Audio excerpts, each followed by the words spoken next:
Everybody is talking about the way you're feeling. Are you having doubts? Dancing longer as the nights grow cold. For love to last, it takes heart and soul. Now trouble with emotions, knowing what to say. Seconds turn to hours, hours turn to days. Tears on a pillow, and my heart is filled with pain. For love is starting over, it'll never be the same. Now I'm all alone with a broken heart. Giving everything right from the start. Oh, that's so. Girl, you didn't know how you tore my world apart. Didn't give enough heart and soul.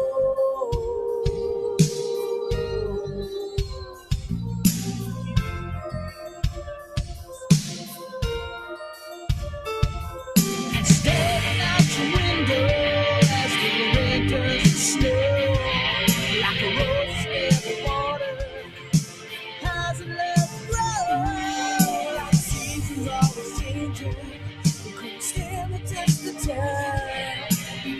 Like a roundabout reason, made you change your mind. Now I'm alone with a broken heart. Give you everything right from the start. Oh, yes, don't even know how you tore my world apart. Didn't give enough heart and soul.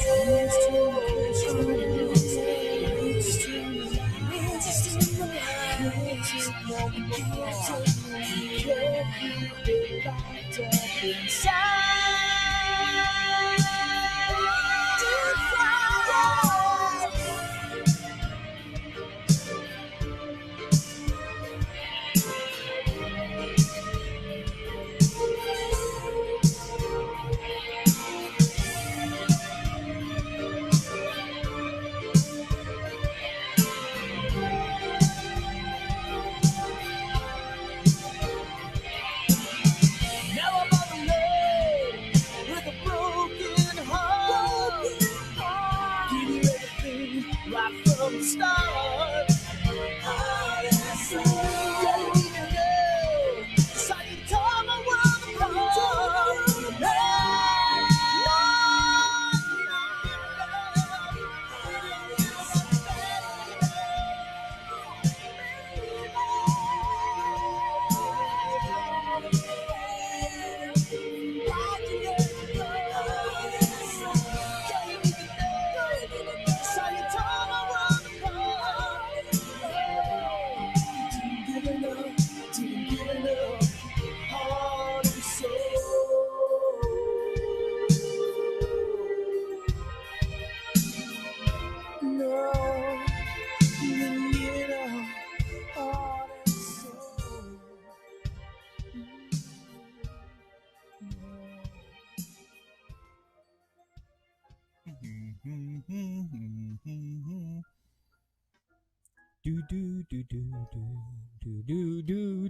Welcome everybody. Welcome.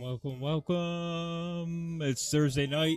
I didn't think I was going to make it on time. I tried to put a tweet out, but breaking news, it looks like Twitter's down. What are they doing now? What are they doing now to us? Interesting. Yeah, I can't tweet out anything. Everything's locked up on Twitter. Wonder what's going on. They had James Woods had crooked Joe Biden trending. That might have really pissed them off. Plus, the Hunter Biden stories are growing by the second now. So, interesting. I'm checking Twitter right now, and it's still spiked. Says, something went wrong. Try again, you get nothing. Oh, wait a minute. It might be back up finally. Let's see. Yeah, it's back up finally. Finally back up. Let me tweet this out. So, what a wild couple of days. Oh, no, it's still saying something wrong. It won't let me tweet out to Twitter still. Yep, it's still saying I can't do it. So something's still wrong with Twitter. Oh, maybe we've all been hacked. Like the C-SPAN reporter that was supposed to moderate tonight's debate, which got canceled. He's been put on suspension now because apparently he was not hacked. He Jussie Smolletted us. He lied. Is anybody surprised? I think everybody on Twitter called that before it even happened. Oh yeah, they'll claim that some right-wing group interfered with Twitter. Has to be a right-wing group, right? It just can't be that. Twitter's trying to cover up their entire mess now. They have now suspended the Trump campaign's Twitter account. How is this not election interference? I don't get it. We shouldn't be afraid of the Russians. They got $100,000 worth of Facebook posts that said good things about Hillary and good things about Trump and bad things about Hillary and bad things about Trump. So they were pretty neutral, to be honest with you. But Facebook and Twitter are directly interfering in the election now by spiking stories from newspapers, only they're spiking stories that are not favorable to crooked Joe Biden. Now, if this story was about Donald Trump Jr. and Donald Trump, it'd be all over Twitter. They would not block that story.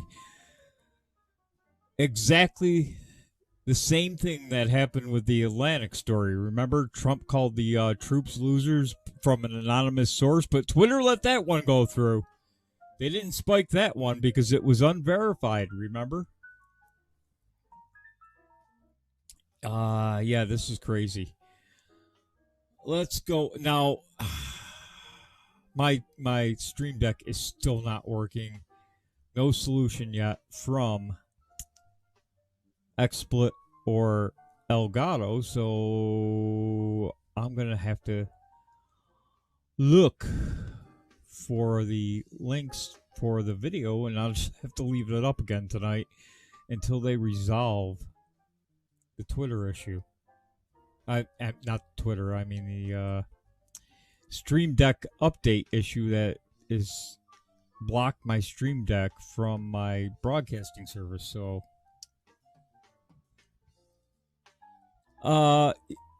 you know what? Conspiracy? You know what? That's a possibility. I didn't think of that. But the first thing I thought of when I saw today's release from Giuliani was the text message where Biden and his sister, I believe it's his sister, were talking about how he has to give half his salary to Pop. That one, I would nail him for bribery. He's been bribed because they're funneling the money through Hunter Biden as a salary, and then they're paying off Joe. Hunter has to give Joe half the money. So wouldn't it constitute a foreign government bribing a public official? Think about that one. Do you think anything will happen as a result of all of this? I'm going to be honest with you. The FBI had this laptop with the original hard drive since December of 2019, and they haven't done a thing with it. So, odds are I'm going to say since the FBI's had it for almost a year and hasn't done anything with it, they probably won't.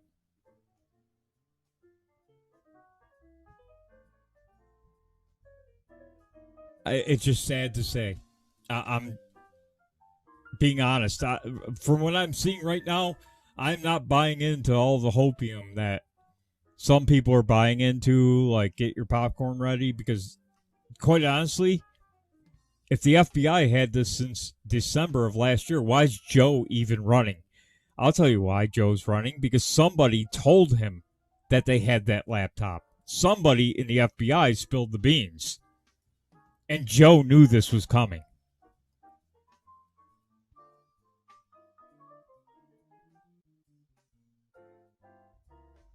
His conspiracy as VP. Yeah. Well, we got that video UK Neil showed last night, and we're going to talk a little bit about that. But Discord's open. I'll drop the link if somebody wants to jump in there and talk about any of the subjects we go through tonight. First, I'm going to start with New York, get through that quickly with what Andrew Cuomo is now doing in New York. And pretty amazing that he is now telling areas of New York, like Onondaga County, which is close to Oneida County, where I live, has had a COVID spike, which is what? You've got 10 extra cases this week. That constitutes a spike now. Well, they're doing more testing, so obviously you're going to have more people testing positive for COVID. That's a whole nother thing about the COVID that boggles my mind, is that they never said we weren't going to get it. No, they shut us down. Remember, 2 weeks to stop the spread? 2 weeks to stop the spread has turned into 9 months of lockdown. Wait a minute, though. They knew people were going to get sick.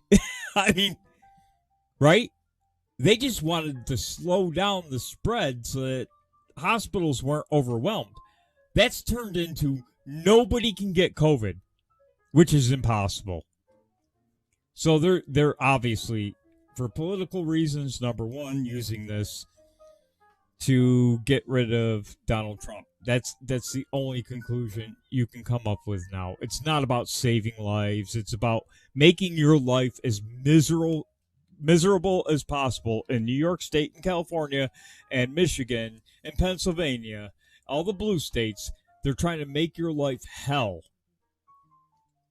so that they can get rid of Donald Trump. Come on. 2 weeks to stop the spread. Has it turned into nobody can get COVID? That's not possible. They know it's not possible. The second you open up back up, people are going to get it. Now they're threatening to lock back down in New York. And here's the Daily Caller with New York Governor Cuomo sends warning letter to areas that won't enforce social distancing, threatens to withhold funds. He doesn't have any funds to withhold. Let's be honest. New York State is $12 billion in debt. He's got no money. He's got nothing. He doesn't have anything to hold over these people's heads, these county legislators. I mean, this is getting ridiculous. Democrat New York Governor Andrew Cuomo is threatening to withhold funds to counties and cities that won't enforce social distancing regulations. Starting Wednesday, Cuomo will send towns that violate social distancing orders warning letters that funds will be withheld if the localities do not comply, according to CBS 2. CBS 2. I don't know what the hell's wrong with my mic tonight. Let's see. Oh, that's better. I don't like to do that bullshit. This guy is... They call Trump a dictator. This guy is a dictator on his brother's steroids. Fredo must have been feeding Andy the steroids he takes every day. I don't like to do that, Cuomo said Wednesday morning. I don't know how else to get them to actually do the enforcement they need to do. You mean enforcement of laws that don't exist? Because they aren't laws. They're guidelines. Guidelines aren't laws. Wall Street Journal reporter Jimmy Vikind sounds like Vicodin, tweeted Cuomo is sending a letter to New York City, Orange County, and Rockland County, which includes the towns of Spring Valley and Ramapo? I've never even heard of that town in New York, to be honest with you. But we went through this. Orange County is a red county. How convenient, right? Orange County is a red county. I would look, but I would venture to guess that Rockland County is also a red county. It wouldn't surprise me. The announcement comes as hot zones. You went from 1% to 3%, which means 3 out of every 10 have COVID, and we're locking down and strong-arming communities to wear a mask and social... This is just asinine behavior by the governor. Hot zones across the state continue to pop up. The reason why they're popping up is because we were locked down for 7 months. It's not rocket science. We should have never locked down. We should have protected the senior homes, the rehabilitation centers. Yeah, okay, lock down the hospitals. But everybody else who is fairly healthy should have gone on with life. And we'd be past this by now.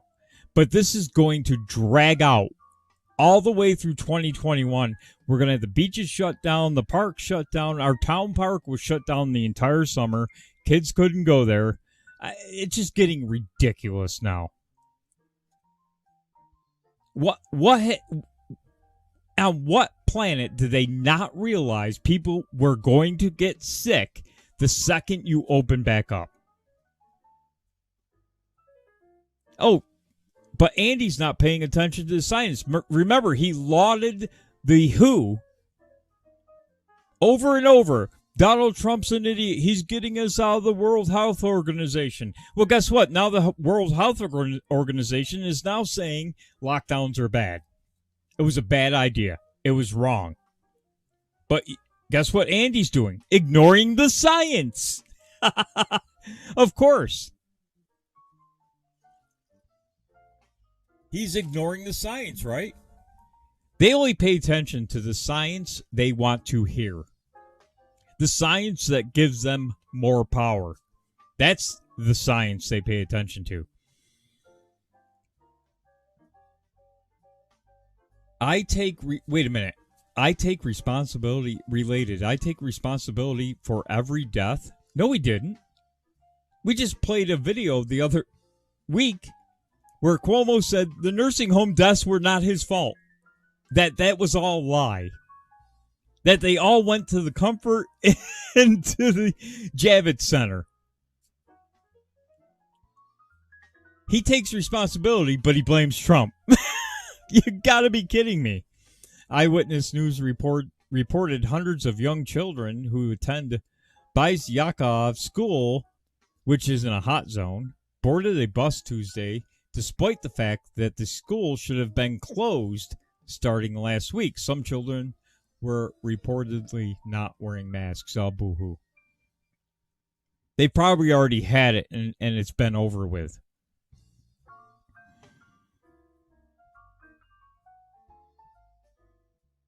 You know, this is just ridiculous. Over 1-2% increases. This dictator, wannabe dictator, the new Adolf Hitler of New York, because, I don't know, the way he's treating the Jews,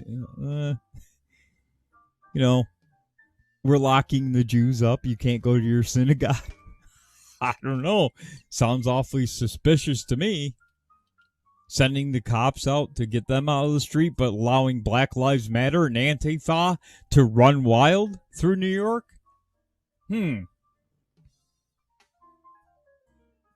Allows mass protests in Rochester, doesn't say a word. This piece of shit didn't say a word about the protests in Rochester, Buffalo, Syracuse, and New York City, and Albany. Didn't say a damn word about non-social distancing, masks. He didn't fine anybody. But he goes after every working stiff he can. That's not a protester or a BLM or an Antifa. If New York doesn't go red, which I don't think it will, I still doubt it will go red. If New York doesn't go red, then we deserve what we get. I mean, these people are completely retarded at this point in this state to put up with this moron and his brother, the musclehead Fredo. See, they can do it. Hey, Becca, they can do what they want. He didn't wear a mask. He went to Georgia, came back, didn't quarantine, didn't social distance, didn't wear a mask. His brother was out without a mask on, got caught outside of his quarantine. But there's a different set of rules for these jackasses than there are for us. Seriously, isn't it obvious now? How can you be a Andrew Cuomo supporter and watch riots in Rochester, Syracuse? I went through the whole list. Almost every major city in New York had a big, giant protest. This jackass didn't say a word. Subscribed. Does it feel good? Oh, thank you for the sub, Adboa. What the hell kind of country is this where I can only hate a man if he's white? Thanks for the diamond, Adboa. Appreciate it. How can anybody support this guy? We've watched, as New York State citizens, we've watched Andrew Cuomo go after groups of people, fine them. He just fined that group that had a concert $20,000. He's giving the town a hard time. He's strong-arming the town right now. Rochester had a massive protest. We saw it, right? This jackass didn't say a word. It's their right to protest. But they weren't social distancing. They were rioting. A lot of them weren't wearing their mask. So, wait a minute. New York City is another prime example. Look at what was going on in New York all summer long. People were gathering in the thousands. At one point, they had 10,000 out in the streets. This jackass had nothing to say about it. But if you open up your gym, we will shut you down. We will pull your liquor license. I went through the whole list of things that has happened to New York. Tuesday. I'll bring it up real quick here. This is a sign. This was August. I'm sorry, August. This was... Oh, let's get back to it. Oh, too far. This was in August. Okay, 7,100 New York businesses have permanently closed. 600 businesses have lost their license or liquor license.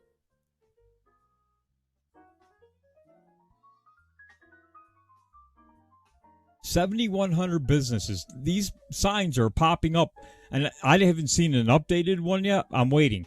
But these signs were popping up all throughout August in New York City.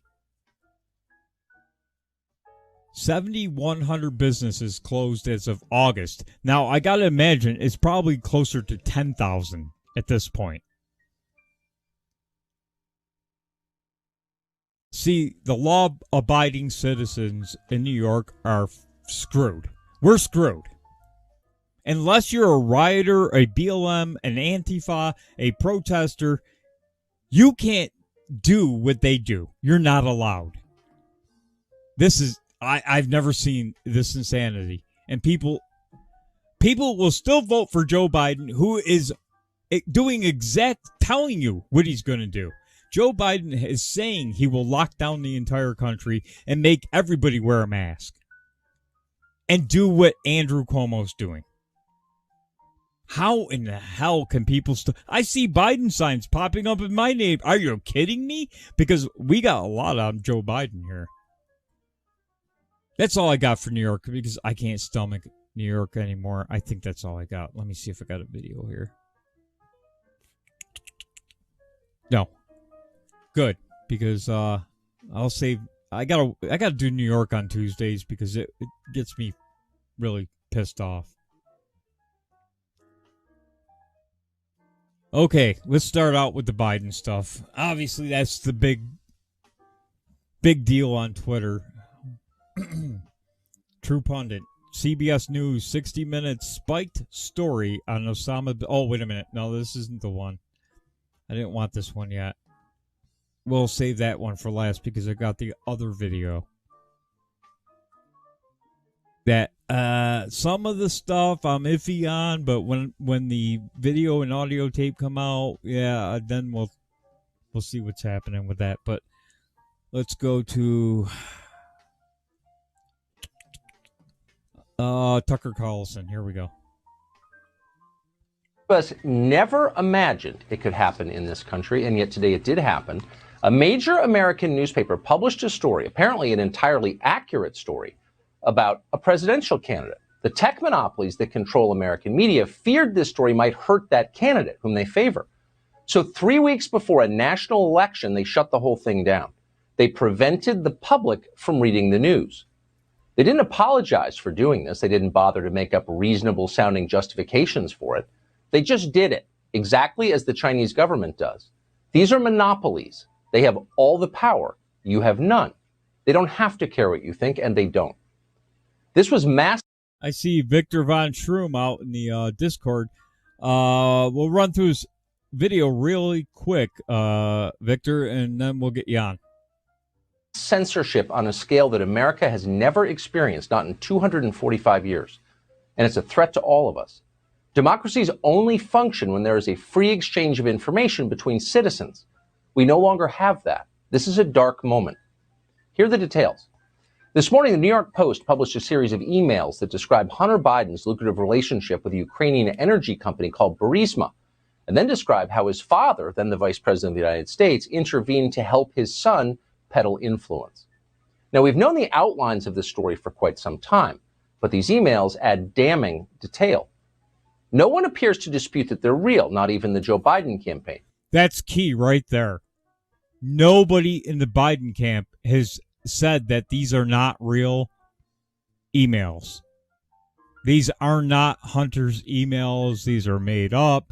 None of them have denied it. Today, also, I heard this morning that the Biden camp claimed that Joe, last night, I guess, Joe never met with this, I think it's Poroshenko or whatever his name is, the Ukrainian executive from Burisma. Today, this morning, they changed their story to, and this is key, he may have met with him, which means he did.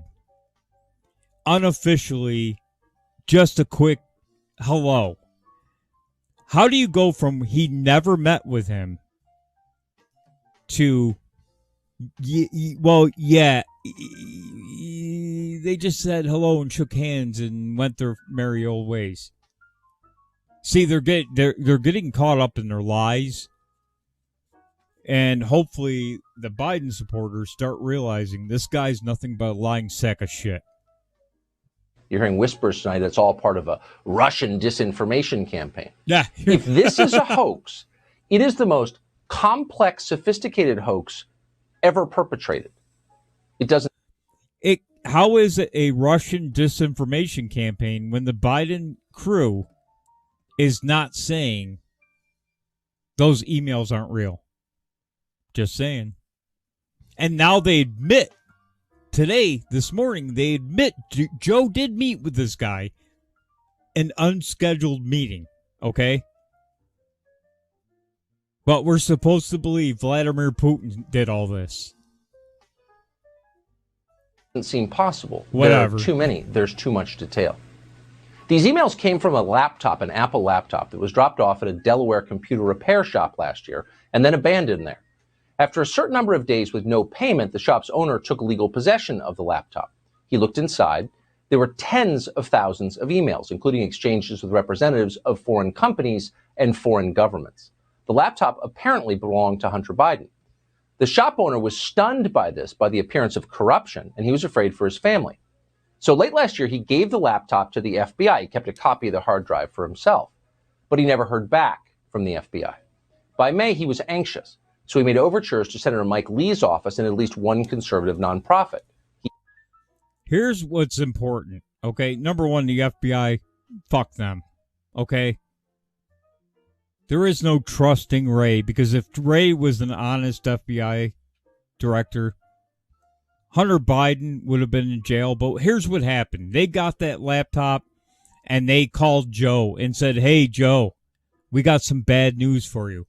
And Joe ran out despite his warning from Obama not to run. Now, remember, Joe was told by Barack Obama not to run for president. But Biden had to run because eventually somebody was going to spill the beans about what was going on in Ukraine. So, you know, from 2016, if you're running for president, you're above the law, right? That's what Joe was thinking. Hillary got away with it, so I can get away with it. I can be a corrupt son of a bitch. There's nothing they can do about it. I'm running for president. That's the America we have today now. All you have to do, you kill somebody, run for president. They can't investigate you. They leave you alone.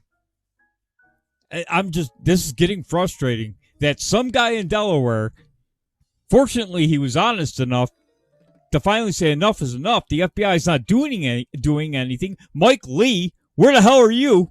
Mike, what are you doing, Mike? Where are you, Mike?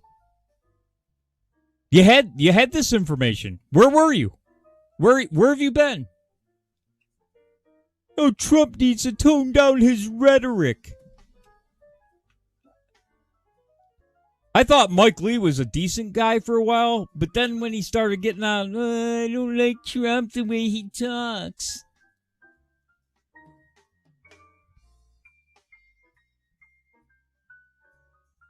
Fortunately, this man stepped forward. He emailed their websites, but no one responded. Yeah. Finally, the man contacted Rudy Giuliani's office, and today's story is the result of that. Well, the tech monopolies instantly crushed it the moment it appeared. An executive at Facebook called Andy Stone, a former Democratic staffer, announced that his company would censor the New York Post story. As he put it, Facebook would be, quote, reducing its distribution on our platform. Twitter quickly followed suit by... This is flat out election interference by Facebook and Twitter. This is real election interference, not made up bullshit by Hillary and a Russian operative. Locking the New York Post's entire Twitter account. One of the biggest newspapers in the world banned from Twitter. Twitter then prevented its users from sharing the New York Post story, both privately and publicly. Those who tried to share it got this message, quote, your tweet couldn't be sent because this link has been identified by Twitter or our partners as being potentially harmful. Harmful? In a separate explanation, Twitter wrote this, quote, we don't permit the use of our services to directly distribute content obtained through hacking that contains private information. It wasn't hacked. It became the property of the computer store that was working on the laptop because Hunter, probably in a crack-induced psychosis, forgot he'd left that laptop there. And it's abandoned property. As a business owner that does repairs, I know that if you abandon your property over 30 days, it's yours to do with what you wish. So the crackhead Hunter obviously forgot that laptop was there. See, his son has been a loser his entire life. Never had to work. Never had to really do anything. But Joe has carried that drug-addicted moron his entire life. Let him do what he wanted with his blessing. And Joe knew everything that was going on. He's just a lying, dog-faced pony soldier. Remember? Come on, Joe, let's do some push-ups. Out back. Geezer. Put people in physical harm or danger, or contains trade secrets. Yes, the same Twitter that just promoted a New York Times story about the president's private tax returns, obviously obtained illegally. That Twitter. And who, by the way, was hacked here? No one was hacked. Twitter never addressed that. As for, quote, trade secrets, there were none. We already knew that Hunter Biden was trading on his father's office to make $50,000 a month from the Ukrainians. In October, he admitted it. You didn't have any extensive knowledge about natural gas or Ukraine itself, though. No, but I think that I had as much knowledge as anybody else that was on the board, if not more. What's that tell you? Everybody on the board had no clue what they were doing, but they were all being paid off. I mean, so you're just admitting I had no experience in natural gas. That'd be like taking Ed Boa and saying, Ed Boa, you're going to be on the board of directors of Bank of America tomorrow. Yeah, Ed Boa, your father is, governor of New York, right? Yeah, can you hook us up with a meeting? After all, he's coming after us in a lawsuit here. Maybe we can work something out. In the meantime, your father, governor in New York, Ed Boa, is taking half your salary as payment. That would be accepting a bribe. Right? Sign me up for that kind of cash. Yeah, but Ed Boy, see, we're foolish because you and I would bank it and invest it and buy properties with it. Hunter snorted it all up. He's broke again. All those millions of dollars, Hunter's broke. Because, between all the hookers and the strippers and the meth and the coke and the whatever else he was doing, it's all gone. He's broke. That's why he's probably chomping at the bit. Dad, become president again. I need another $1 million from somebody. Somebody will pay me. The list that you gave me of the reasons why you're on that board, you did not list the fact that you were the son of the vice president. Yeah, no. What role do you think that played? I think that it is impossible for me to be on any of the boards that I just mentioned without saying that I'm the son of the Vice President of the United States. Oh, thanks for acknowledging reality. So we knew the outlines. What we didn't know until today was how brazen this was. Hunter Biden didn't simply sell access to his father, the vice president, or take cash to influence American foreign policy. No, it's weirder than that. As he schemed to extract more money from Burisma, Hunter Biden didn't refer to his father as his father. He referred to Joe Biden, the vice president, as, quote, my guy. On April 13th, 2014, for example, Hunter Biden wrote this to his business partner, quote, the announcement of my guy's upcoming travel should be characterized as part of our advice and thinking, end quote. Hunter Biden added that he needed to be, quote, protected financially and wanted a long-term role with Burisma. Quote, the contract should begin now, not after the upcoming visit of my guy. That should include a retainer in the range of $25,000. It's not clear if Biden got that retainer, but we know he did get a high-paying job at Burisma. Then in May 2014, just weeks after Hunter Biden joined the board of that company, a top executive there let him know why he was being paid. Very explicitly, quote, we urgently need your advice on how you could use your influence to convey a message, signal, etc., to stop what we consider to be politically motivated action. There's the Victor Shokin firing right there. Joe didn't know. These people just lie right to your face. And the left, I don't get the left. Because now they're out on Twitter saying, Eric Trump went to Ukraine in 2014. His father wasn't president. Genius. Go look out on Twitter. They're out there going, here's a picture of Eric Trump in 2014. Yeah, because Eric Trump knew his dad was going to win the presidency in 2016 because he went into the future and saw that his dad was going to be president, so he was grifting over in Ukraine like Hunter. These people are just beyond stupid at this point. They'll excuse any corruption Joe does, so it's not even worth talking to them. They're just absolute morons. Absolute morons. They're going to vote for a guy they know is corrupt and dirty because, hey, Trump was impeached for doing nothing. He was impeached for exactly what Joe Biden was doing with his son Hunter in Ukraine. Interesting. Because Joe Biden should have been the one being impeached, not Donald Trump. And you could still impeach a vice president who's not in office, by the way. It should have been Joe. The executive wrote that in an email. Victor Von Schroom will be with you in a minute. I'm going to stop ranting here. Quote, use your influence to convey a message. Oh, no worries. What message? What does that mean?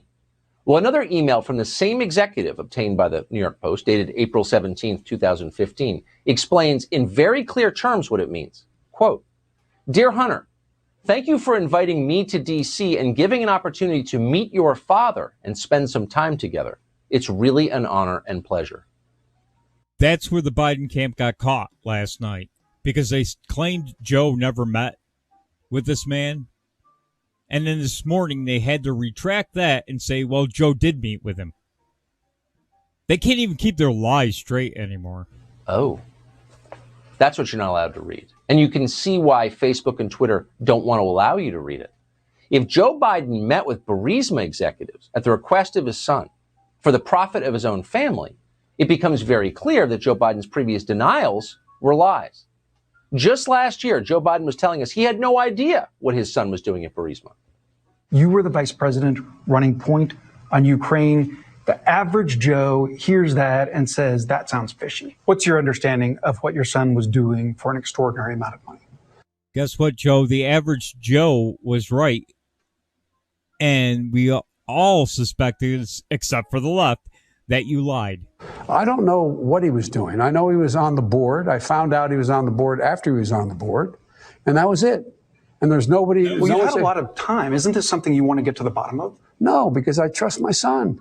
But that doesn't pass the smell test. Like when you're vice president, isn't there a higher standard? Don't you need to know what's happening with your family? Don't you need to put down some guardrails? Unless there was something that was, there was something on its face that was wrong.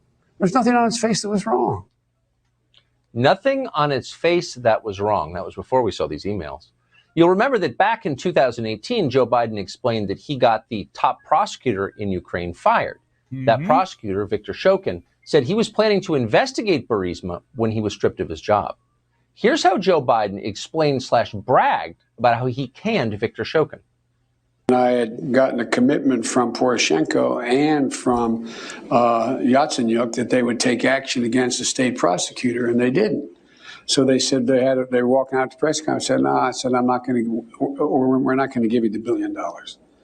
They said, you have no authority. You're not the president. The president said, I said, call him. I said, I'm telling you, you're not getting the $1 billion. I said, you're not getting the $1 billion. I'm going to be leaving here. And I think it was, 6 hours? I looked, I said, I'm leaving in 6 hours. If the prosecutor's not fired, you're not getting the money. Oh, son of a bitch. Got fired. Why is the vice president of the United States firing prosecutors in Ukraine? Pause for a moment and ask yourself that. That's bizarre behavior. It doesn't help the United States in any way. Why was he doing that? Yep. At the time, Biden's handlers denied there was anything wrong with this. They just said Shokin was corrupt, and somehow the world was benefiting by Shokin getting fired. They didn't explain how we'd benefit from that. But, of course, Joe Biden didn't do it for his son. He didn't know anything about Burisma. He didn't know what Hunter Biden was up to. No clue. Then last October, we showed you a photograph of Joe and Hunter Biden golfing with a board member at Burisma, Hunter Biden's business partner, a man called Devon Archer. The Biden campaign never explained that photograph. Our media, of course, never really followed up. Instead, just as they're now rushing to bury the New York Post story, CNN rushed into Joe Biden's defense. The impeachment inquiry is centered on President Trump's attempts to get political dirt from Ukraine on Vice President Biden and his son Hunter. Mr. Vice President, President Trump has falsely accused your son. But Anderson Cooper didn't know. This is direct election interference as well. The media is covering, lying, and making shit up for Joe. That's election interference as well as Twitter and Facebook. I'll tell you what, Trump's got a long road to haul here for 2 weeks with a corrupt media, a corrupt social media platform, but all working in concert with the DNC to take him down. I don't know how he does it. Of doing something wrong while serving on a company board in Ukraine. I want to point out there's no evidence of wrongdoing by either one of you. A few months later, we got some sense why Anderson Cooper was so careful in the interview you just saw. In December, a voter in Iowa tried to ask Joe Biden about Burisma and his fitness for office. Joe Biden lost control of himself. He called the man fat and then challenged him to a push-up contest. You're a damn liar, man. That's not true. And no one has ever said that. And you want to check my shape on it, let's do push-ups together here, man. Let's run. Let's do whatever you want to do. Let's take a nice push-up. Listen to the trained seals clapping. My son to work in an oil company. Isn't that what you said? Get your words straight, Jack. But look, fat, look, here's the deal. See, Joe, every time you talk about Hunter, gets really testy. Every single time. Because he doesn't want it brought up. He doesn't want it looked into. He always says, let's talk about Trump and his family. And gets all nasty with the reporters who ask him questions. Because he wants it to go away. Here's the deal. They know what they were doing. What is the deal, actually? That's a question every American, no matter what your political views, has a right to an answer. Oh, there we go. That's the Tucker section. I can't even drop the video because my damn stream deck's not working still. Victor Von Schroom is in the Discord. Welcome aboard, Victor. How are you? Thank you for having me on. I'm sorry, I didn't catch that.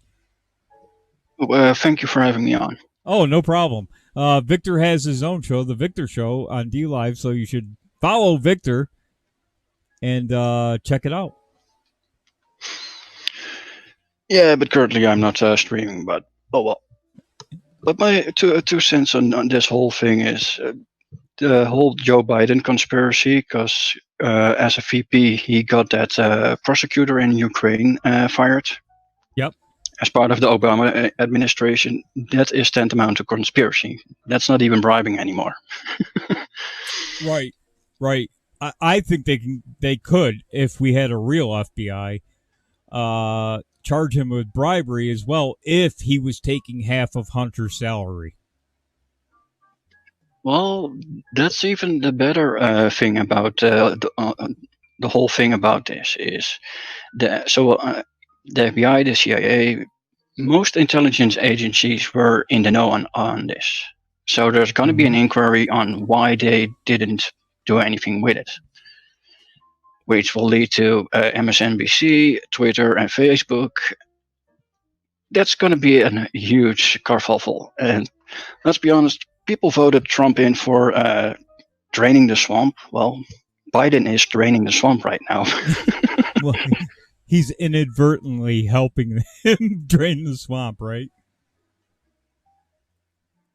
The problem is, Victor, with there's so many swamp creatures in D.C., it seems like no matter who Trump picks to like run the FBI or CIA, it's always some guy that's connected to some other guy who's connected to some other guy who doesn't want to do anything because they're going to get caught up in the mess too. That's what it seems like to me. Well, yeah, but the main thing is this is now becoming so big they can't do nothing about it. And that's going to mean some people are going to be on a chopping block. Right. There's going to be swamp creatures roaming about, but there are going to be people who are going to go, I'm going to take the money and run. Yeah. Well, you might see some people leaving the country pretty soon here, I think. What do you think about Facebook? Because last night the mainstream media didn't even mention this story.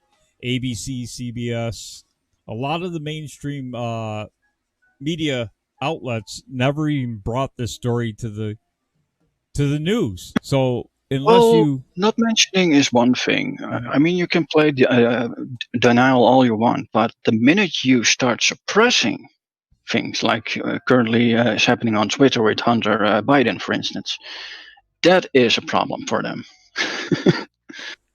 You think so? Do you think the story is getting out to enough people that watch? You know, what do you call it? Most people call them the normies, right? Do you think the story's getting out to any of them? Well, not today, but in the coming months for sure, because that's the whole problem. When you look at YouTube's policies for infringement on content and whatnot, there have been way too many other side projects like DLive. You got BitChute and what. So it's going to leak back into YouTube. It's going to leak back into Facebook. It's going to leak back into Twitter, and that's where the normies will catch it up. The problem is they'll probably won't catch it up before the election. That's the main problem. Well, the only thing that's hopeful is that Trump keeps bringing it up at the rallies, and you got to think that someone out there is going, "What's he talking about?" You know, that's what you got to. I think that's why Trump keeps bringing it up over and over and over when he's out in public now. And Don Jr., I think, is doing the same thing because the media can't hide those rallies. They can't hide those clips. You know, I heard that clip played on the radio today from his rally yesterday. So you got to hope that some of them are starting to go, well, what's he talking about? Because I didn't see anything about that.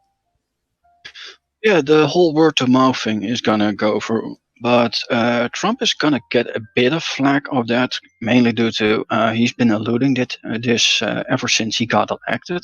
Mm-hmm. But his problem was he had to clear his own name first, because that's why they jumped on him with the whole Russia conspiracy. He had 3 years to clear. He had to battle for 3 years onwards just to clear his name from the whole fake Steele dossier. Right. But he probably knew it the minute he got into office. Well, everybody in the government knew that whole story was made up. They just kept it a secret for as long as possible so they could drag this thing out and hope he got lost re-election, right? Otherwise, there would be a lot of people in jail if they let him run free without the Russian collusion over his head, right? Oh, yeah, but I got to hand it to Bernie Sanders, though, because they had to go with Joe Biden. Otherwise, they had to go with Bernie Sanders. And Bernie Sanders would have been worse for them. Right. So now they basically ran with a candidate that had a huge closet full of skeletons and a crack addicted son who didn't know where he left his stuff. Yeah, that's probably what happened. He was probably on a bender or something and forgot his laptop was there. And unfortunately, Twitter's wrong because it's unclaimed property, and as a business owner, that guy, it becomes his property, so it's not hacked, right? Well, come on. I mean, when you look at the Steele dossier, how they obtained that was basically they had the British intelligence agency spy on U.S.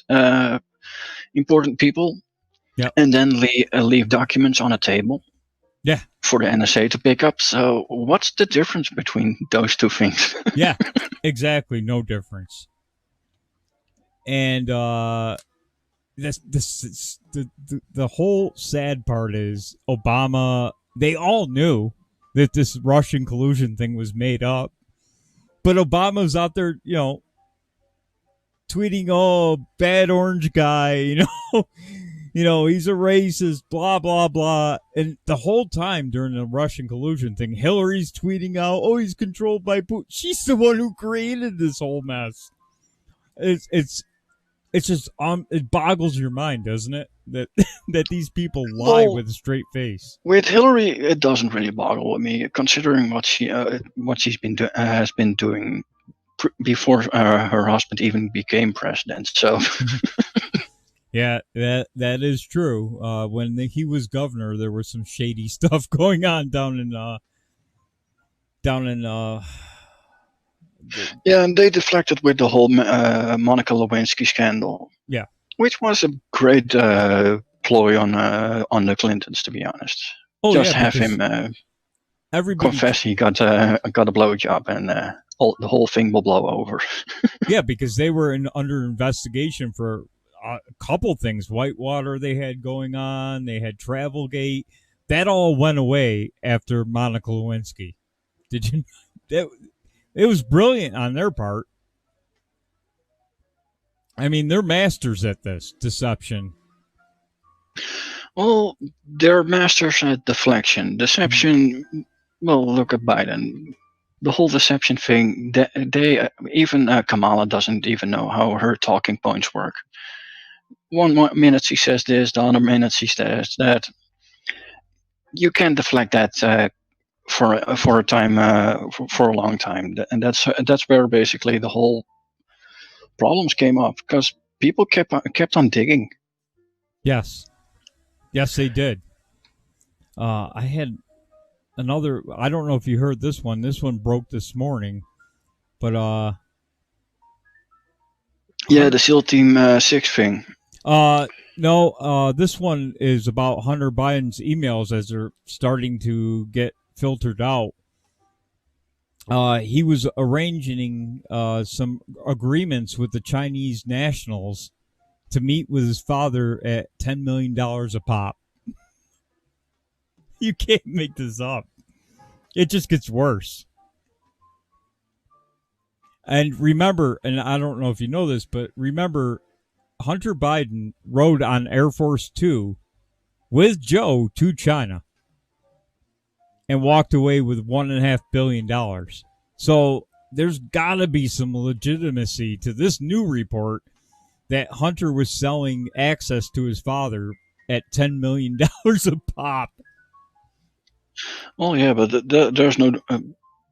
I'm not really surprised about the whole Chinese thing, because over here in Europe, Chinese big tech companies have been buying themselves into local tech companies and in the governments. Basically, everything they can get their hands on, they'll buy in because they got money to spend. Right. The only problem with our government is what they were doing is highly illegal. You know? It's the same thing over here, but the thing is, someone needs to prosecute, otherwise nothing gets done about it. Yes, and I mean, I don't know if you know about the Italian government. They got open. They let themselves bought in openly, but their justice system is so corrupt. It's basically run by the mob, so nothing got done about it. Well, it's been that way over in Italy for 100+ years. So,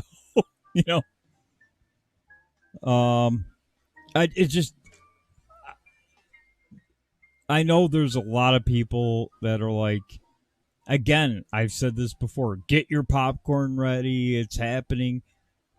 I honestly don't see anybody being prosecuted for anything at this point. I mean...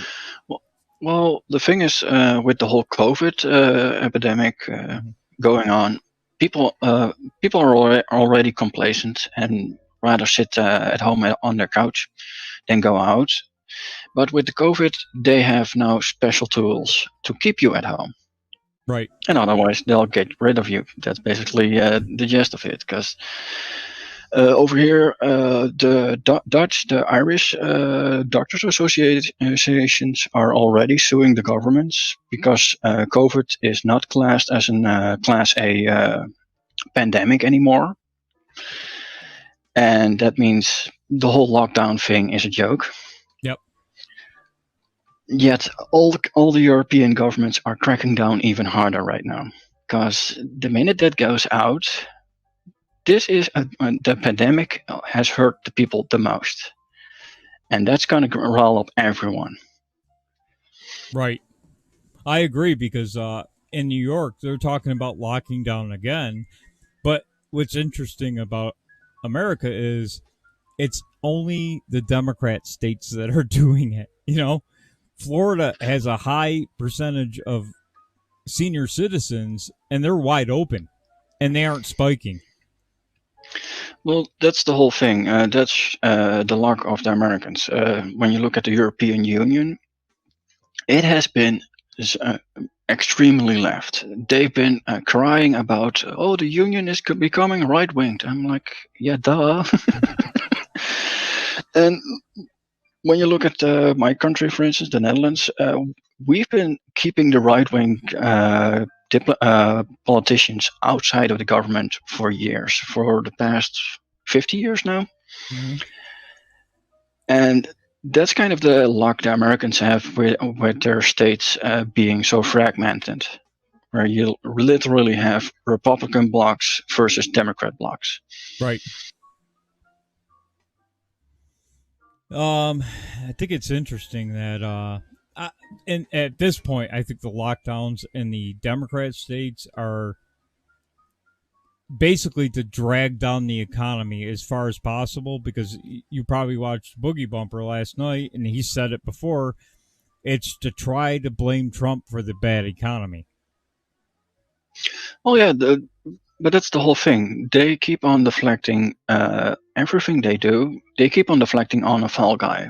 And at the moment, Trump is the biggest fall guy in the world. Yes. Because even over here in Europe, we're calling Trump the fall guy.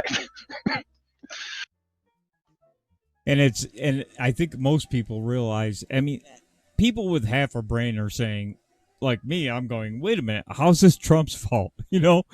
The Democrats were crying that he locked down. Then they cried that he didn't lock down soon enough. So which is it? Oh yeah, but that's the whole thing. They assume everyone has the memory of a goldfish. If you look at his lockdown of the Chinese or his Muslim lockdown, they cry racist. But the minute shit hits the fan, they're like, why didn't you lock down? Yeah. Well, he did. Even Joe Biden was calling him xenophobic for the Chinese lockdown. And then he turned around and said he didn't lock down soon enough. Wait a minute. Oh yeah, but that's like what I said about Kamala, for instance. She's the most racist VP there is right now. Yep. For at least the past 3 decades. And she claims, I'm here for the black people. Really? Your entire rise to power was locking up the most black people. I got some bad news. And being proud of it. Well, I got some bad news for Kamala. She's not very popular with black people, to be honest with you. No. But that's the whole thing. It's all about the media appearance. It has nothing to do with the people. And that has been the Democrat Party ever since, well, way before Kennedy, I believe. Well, I would say some Republicans as well. They're right in that crew. John McCain would be a good example. Mitt Romney, Some of the Republicans are there to get rich, like the Democrats, and, go on CNN as an analyst and tell you how bad Trump is, Well, yeah, but they wouldn't claim they're part of a certain demographic like the Democrats do. Right. And that happened after the Jim Crow laws dissipated. The Democrats made a shift. And let's be honest, they kept on trucking and kept on upping the ante. And I believe right now we might get an implosion of the whole DNC. I think so, because I think a lot of minorities are realizing, especially last year when the economy was going so well, and for instance, Black and Latino unemployment was at record lows, 3.5%, I think. in that range, they started realizing that, hey, we've only been used by the Democrat Party for decades, and we didn't get anything out of it. Well, when it comes to the Latino community, the Democrats really ignored them, forgetting they are the biggest influx of immigrant population growth for years. Because there are entire graphs of how big the immigration went for the U.S., for instance, where you actually can see how many Mexicans came in, how many Latinx from South America came in, and they're not socialist sympathizers. And the Democrats run on their socialist platform like, this is good for you. Thank you for the follow, Spotty 184. The Democrats were, for a while, they're pandering to the Hispanic community until Trump said, okay, I'll give you one, I don't know, it was 1 million plus dreamers. And what did Democrats do? They wouldn't pass a bill, right? Well, no, but that's the same thing we had in the Netherlands about almost 2 decades ago. We had that's even the best bit. We had a gay politician who wanted to give he wanted to mend the whole Dutch immigration process, which is, you guys have problems with Mexicans being stuck in cages with blankets. We Dutch do it worse. So his solution was lock down the borders and give everyone a general pardon, legalize everyone, and fix the thing. They demonized him to the point he got shot. Oh yeah, and that's the whole thing. They claim they are for the immigrants, but they really aren't. No, they just pander to a demographic to get more power. Is all they do. It's the public perception of the party. That's the whole thing they care about. Right. It's not how they actually administer their policies. If you look at Miss Pelosi, for instance, that lady, how she still gets her seat is beyond me. Yeah, well, I remember last summer Pelosi was actually heckled by Dreamers. I don't know if you remember that, but she was heckled by Dreamers because Donald Trump offered her like 1.8 million Dreamers can be citizens as long as you pass this bill and give me the wall so we can stop illegal immigrants from coming in and stop the problem, right? And she said no. So they came right at her and said, wait a minute, we'll take the 1.8 million. And she flat out said no. So she got heckled. So it was proof, I think, to the Hispanic community that she really doesn't care about them. She was just using them. Well, that's the whole thing. People, they made such a fun campaign about the art of the deal from Donald Trump, but he basically calls your bluff, and that's the whole problem. Yeah. No politician has done that ever since Kennedy. And that's the whole refreshing bit about Donald Trump. Whether you like his policies or not, he calls people on their bullshit, and he owns his own bullshit. Well, I've said it before. Some of the stuff he says, I go, oh no, why are you doing this? Like the when he got into the vaping thing, we gotta ban it, and I'm like, but at least he listens. I'll give him credit for that, because when people said, hey, whoa, what are you doing? He backed off on that and said, no, we'll look at it. Okay, fine, you're going to look at it. But at first he came out and said, I'm going to ban it, which, and then some people, Second Amendment people, have a problem with the bump stock thing. I can see their point, Well, when it comes to vaping, I equate it to smoking. So, as a smoker myself, quite honestly, it's smoking. Just because it comes in a bottle, what's the difference? When it comes to the bump stocks, he had to do that. And the whole everyone is like, oh no, he's gonna come for our guns. No, he took away your bump stocks, so you can't ripple fire a semi-automatic gun. But when you look at other guns, because I check on there's an YouTube streamer who reviews guns and whatnot. There are plenty of other guns that are fully automatic, and they're fine. Yeah. And they don't fall under because they're not a machine gun or anything comparable to an AR, but because they're handguns like Glocks and other type of handheld guns. That's not a problem. Just because it has a limited magazine. But no offense, but there are plenty of people who can clean out a magazine and fill in a magazine with a blink of an eye. So what's the difference between an AR or a handgun? Well, on the other side, real shooters like my neighbor across the street he's got some guns, and he said, yeah, I would never use a bump stock because it's as inaccurate as hell. He's actually used one before, and he said that thing's a pile of junk. I would never try to shoot with that. So, well, yeah, but that's the whole thing. It's a gimmick from the gun industry. I own guns myself. I own a drum-fed shotgun, for instance. It's illegal for Americans to have a stock on it, but over here in the Netherlands, it's illegal to not have a stock on it, and that's how ridiculous legislation gets.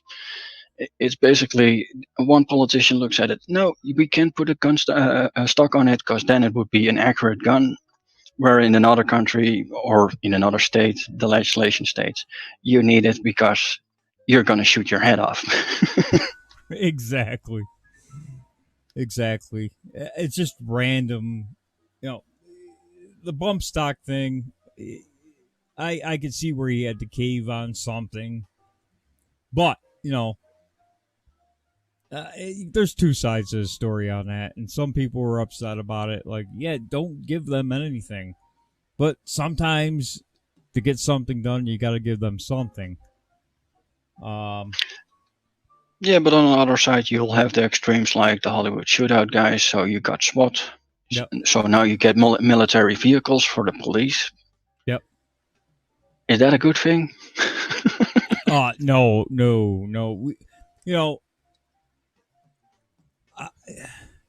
I'm of the mind that, yes, there are bad cops, right? But it's not the majority of them. It's a small number. The problem with the police departments in the U.S. is that they're all in unions. And when you're where I was in a union for a very short period of time, when you are in a union, you have to toe the union line, right? And if you don't, you get pretty much shit on by everybody. The union isn't the whole union thing isn't the problem. The problem is there's only one union. Right. Right. And the with the cops, the main problem with police officers is certain states you get 6 weeks of training and you're a cop. Let's be honest. Some bouncers know better how to deal with people than people coming from straight out of police academy boot camp. Mm-hmm. And instead of funding entire military vehicles, fund the training. Right. have them moonlight at clubs and whatnot, so they know how to deal with drunken people or insane people, drug people, you name it. Because that's the main problem. Cops get scared, they shoot. Here's one thing I'm okay with. If you had specialized units, because unfortunately we have a huge gang problem in this country, especially Chicago, LA, New York City, the major cities, okay? They carry some hardware. So I'm okay with a specialized unit in each city that handles that equipment, because quite frankly, when you're going after some of these gangs, you may need that equipment to survive, right? Yeah, but I would amend that with simply fixing the gun industry, where basically you have it's the same way how the cops got military equipment. There's a war going on. The whole weapon industry builds up the whole industrial complex builds up all these tools. But after that war, those tools are useless, so they get sold back to the public, whether it's police agencies or literally the public. When you look at, for instance, after the First World War or the Second World War, suddenly criminals had military hardware, but the cops didn't. Right. So you can rearm the cops, but that's not going to fix that. And when it comes to Chicago, Detroit, and all those places, I'd just say send in the military, clear out the guns, and then have the cops restore order. That's basically how I would run it. by clearing out the guns, you don't mean like the local Joe who has a shotgun. No, not local Joe. I mean, you're talking about the gangs. Gangs, basically any unregistered gun. Right. Okay. Because let's be honest, local Joe has every permit that the government asked them to do. Right. They are signed up with the NRA. They have, let's be honest, they have more gun lockers than Fort Knox has safes. Yeah. So you can't really touch them. Where you're going for is you go house to house, show me your permit. You don't have him, you lose your gun. That's it. You don't even have to prosecute the people. Well, just hand over the gun. I would start in the neighborhoods where there's an obvious problem, like in South Chicago, right? Well, yeah, but let's be honest, there are investigations going on for decades. It's the same with child pornography rings, and all those kind of things. Cops know they exist. Special units know they exist. NSA know they exist.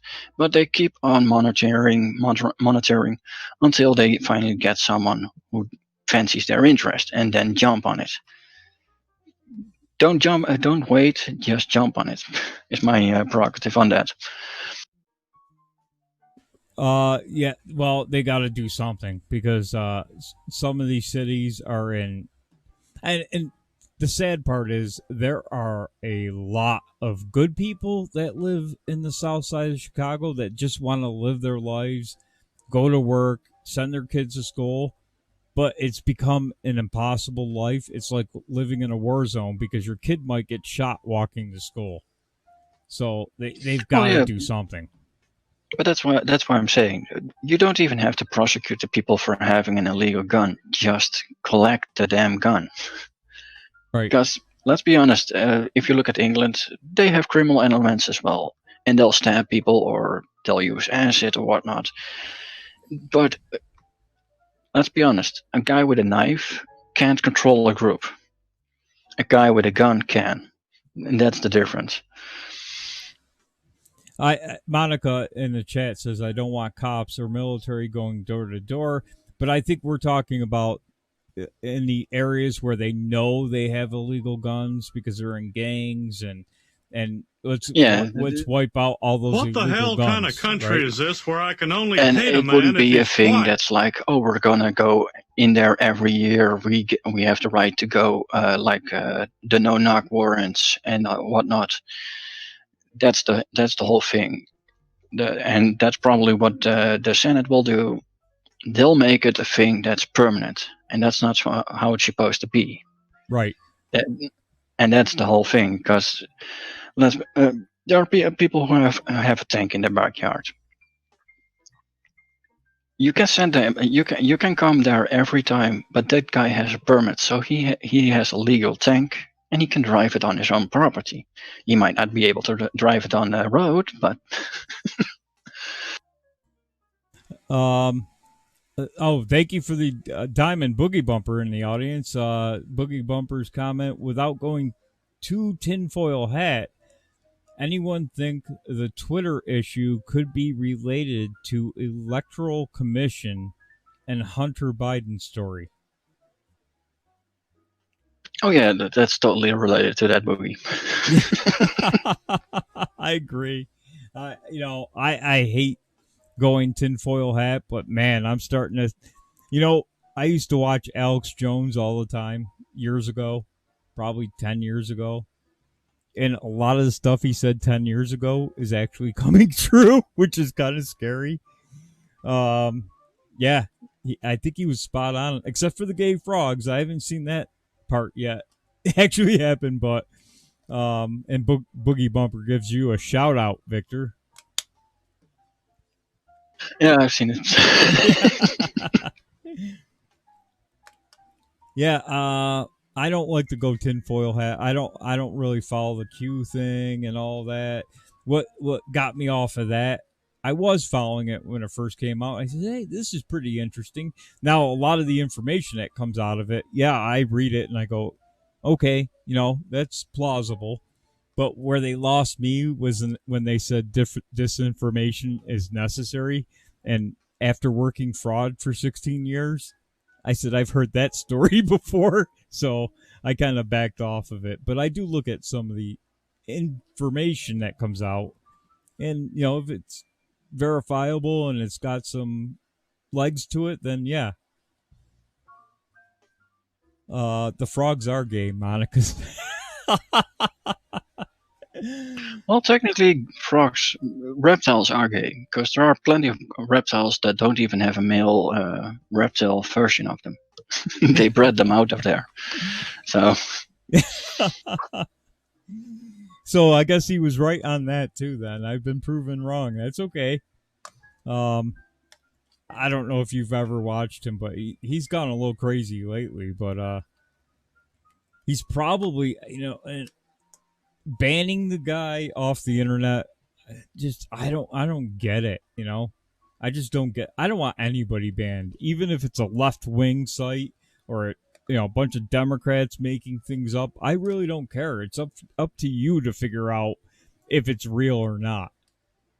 Well, the whole problem with deplatforming is the same thing as people claim the deep dark web and all that crap. Mm-hmm. Sorry, just because Google won't show you it exists doesn't mean it doesn't exist. Right. And the problem is, the minute the normal people don't know it exists, how are you gonna even make a case for it? Because people are like, well, where is that happening then? I don't see it. Exactly. So the more they censor and ban and hide things, then you get half the country going, I think you're crazy talking about the dark web. I never saw it before. I don't know where it is. I've never seen it.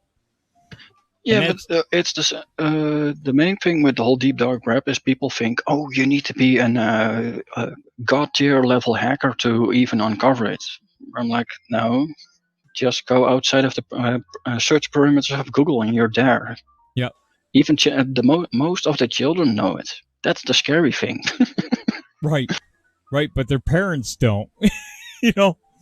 Exactly, and that's the whole thing.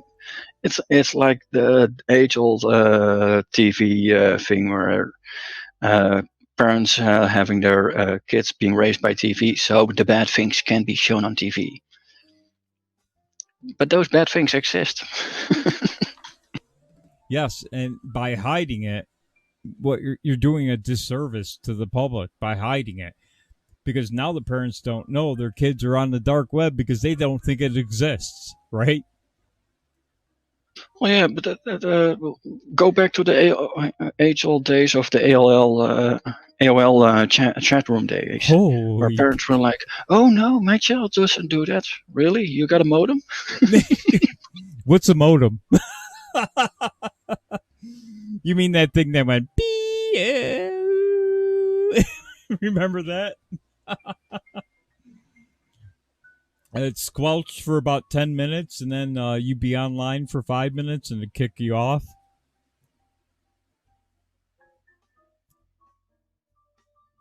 Well, yeah, but then there are the advocates that are like, everything should be out in the open. Where I'm like, yeah, sure, but the thing is, illegal stuff needs to be prosecuted nonetheless, though, because that's the other side where they're like, if you look at porn site and whatnot, how no one has been cracked down on porn sites with their categories is beyond me.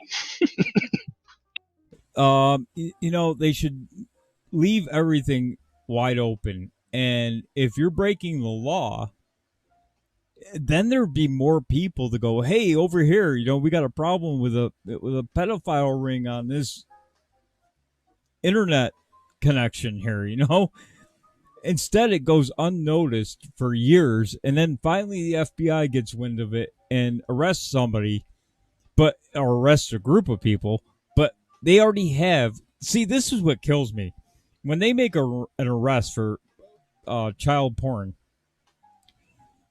and they announce the people arrested and what they did, you hear they have 100,000 videos on their hard drive. If they were arrested 7 years ago, they'd have less than 10 videos on their hard drive, right? Well, that's the whole problem, because everyone knows how metadata is embedded in videos these days.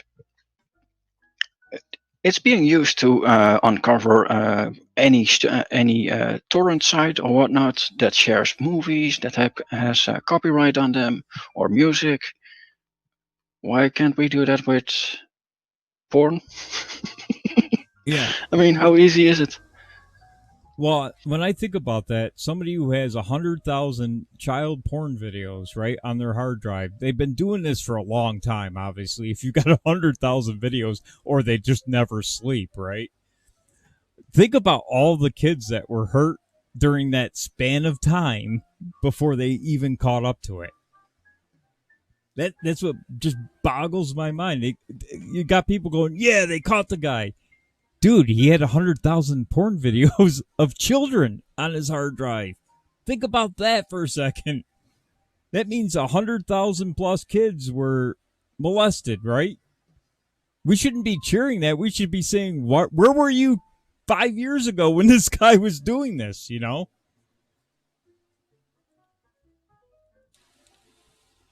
That's why I agree with Boogie Bumper in the chat. It should be like the Wild West. Just open it all up. The hell with it. Well, yeah, but that's the whole thing. We don't have internet share. We don't have an internet share. We only have basically a gated community. And anything that happens outside of that gated community, well, that's free range.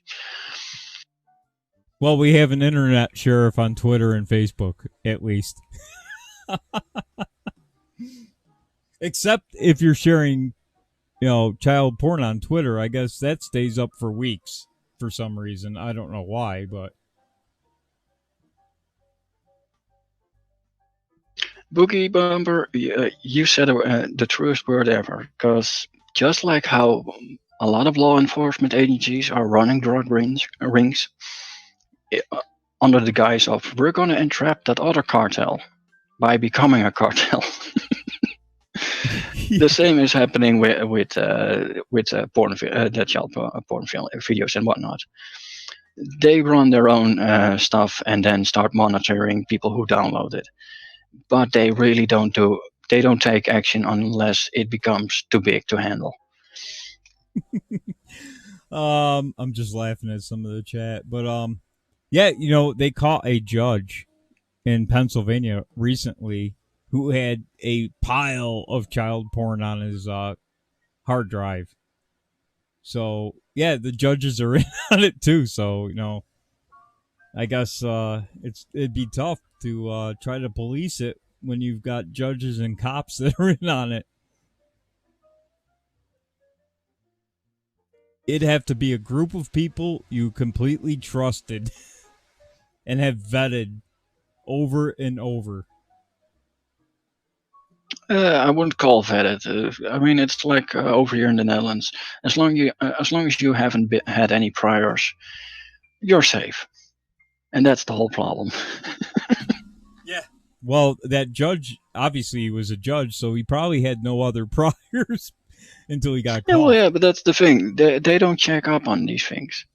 I mean, we've had over here in the Netherlands, our tax revenue IRS. They are the most racist bunch ever. If you happen to be a Muslim or you have a Muslim sounding last name, you would get audited every single year. That story broke up earlier this year, where they basically went after everyone with a Muslim sounding name or an immigration status. Oh, so your IRS went after Muslims and anybody that was an immigrant. But meanwhile, the same Muslims who claim to have 11 children, but they're back home in their home country and claiming child support, for instance, for government child support. No one's doing anything about that. Oh, so they're scamming the system on child support, but nobody cares about that. Yeah, no one cares about that. But then on the same notion, the government is keeping close tabs on any income they have and overtax them for any improprieties they might have, or even come up with some. Hey, sounds like America. we do the same thing. We've got what they call welfare, right? And we have a lot of people on what they call disability. So they get checks from Social Security. Every day there's a story, and I'm in central New York, right, which isn't very populous. Every day there's a story about welfare fraud or disability fraud. So yeah, it happens here. It's the same thing you guys are doing. Oh yeah, we had that in the 80s, and now we went overboard. Where people who are in a coma, for instance, they have to show up at a disability meeting.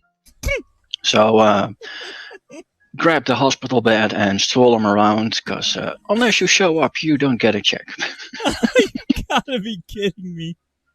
That's how government. No, seriously, works, that was a story. It was a news story. I believe last year.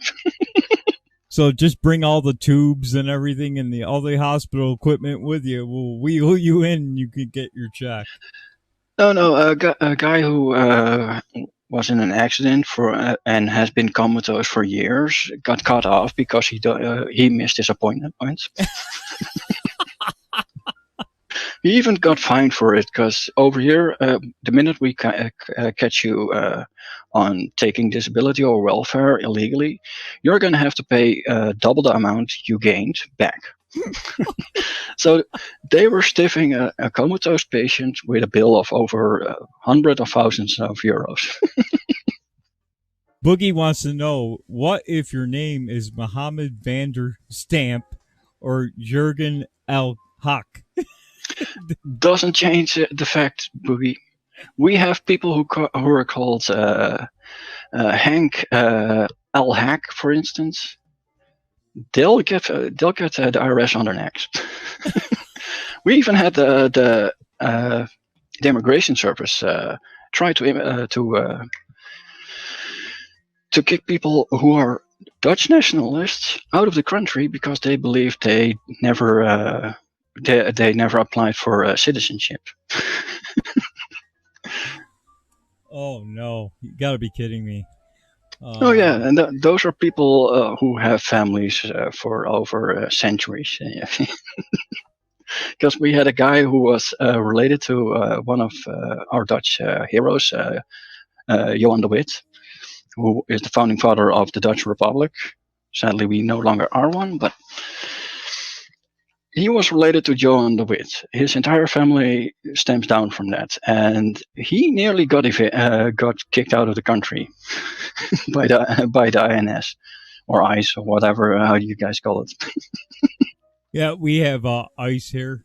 The only problem with America is we probably got about 20 million illegal immigrants here. Man, I don't think any other country in the planet does this. Allows 20 million people to come on in. But that is a serious problem we've had here for decades, and like we were talking before, they're just used as pawns by both parties, especially the Democrat Party. They promise them everything and never deliver anything to them. To get to the heartstrings of the Hispanic voters who are legal, so that they'll vote for them. It's just a crazy cycle that's gone on here forever. Well, yeah, but that's all across the board over the entire world, because immigrants, they are cheap labor. Everyone knows it. Yeah, and they keep on adding cheap labor in there. And any immigrant that happens to get nationalized, they might still get kicked out of the country because of a form error or whatever. Yeah. Because we had that with a Turkish shoe. The man had a shoe shop. He makes shoes. He paid taxes for 20 years, and he got kicked out of the country because there was an error in the form he applied. Well, that's how government works, right? They create a program, they can't run it correctly, then they go overboard to fix it, like your guy with the coma, or they create a program that's supposed to go away after a short period of time. Like the U.S. IRS should not be in existence right now. The income tax, federal income tax, was created to pay for a war, and it was only supposed to last until the war debt was paid. Well, look where we are today. It never went away. Oh yeah, but that's the same thing over here. Boogie Bumper says Republicans love cheap labor. Reagan gave them, he did give them amnesty. With the promise of building a wall or a barrier to stop illegal immigrants, which never happened. But hey, I'm fine with people getting green cards and coming here from South America or Mexico, but we have to make sure all the American people who can work and want to work have jobs first, right? Well, yeah, but if you look, for instance, at Europe, to be a European citizen and claim the benefits and start up a company, you can just go to Malta and pay 100,000 euros, and you get your citizenship. You have no idea how many vacant homes there are with Russian nationals, Chinese nationals. Because Malta has the rule you have to live in Malta to be a European citizen. So what they just do is they buy a house. There is even a porta potty, an outhouse owned by a Russian national. That's his house. See, that's just it just tells you how badly governments run themselves. They just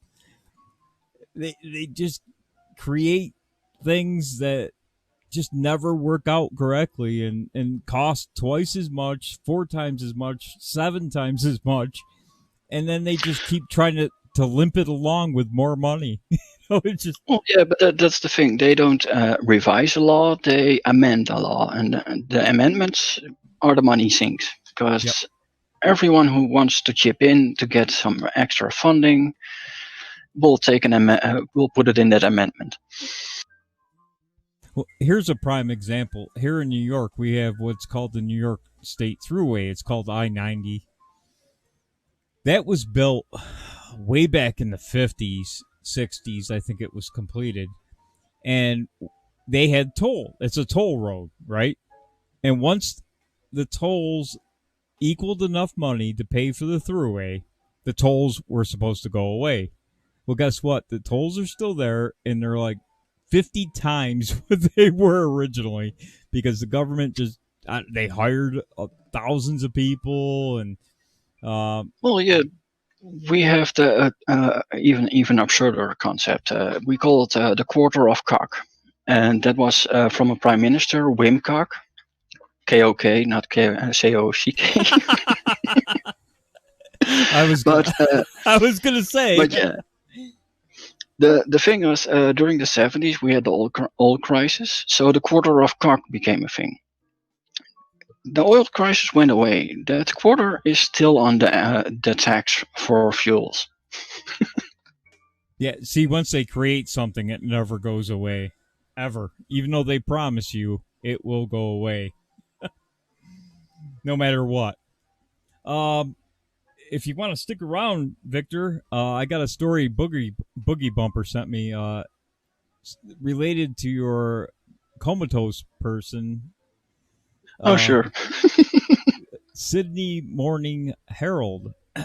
This is obviously Australia. We couldn't believe it. Woman bleeds to death in NSW hospital with no doctors on site. Holy cow. How in the world does this happen? A woman bled to death in the emergency department of a regional NSW hospital that had no doctors physically present because authorities had replaced face-to-face doctors with treatment via video link outside business hours. Doctors and patients have voiced anger and alarm over the moves to treat critically ill patients via teleconference in at least 7 hospitals across Western NSW local health district, which spans 31% of NSW. I think that's New South Wales, I'm guessing.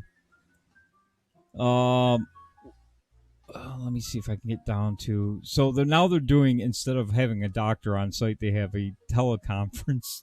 If your arm's cut off, what the hell do you do? Well, this reminds me of a story we had a couple of years back in the Netherlands. We have a law where hospital doctors are not allowed to perform life-saving things outside of the hospital zone.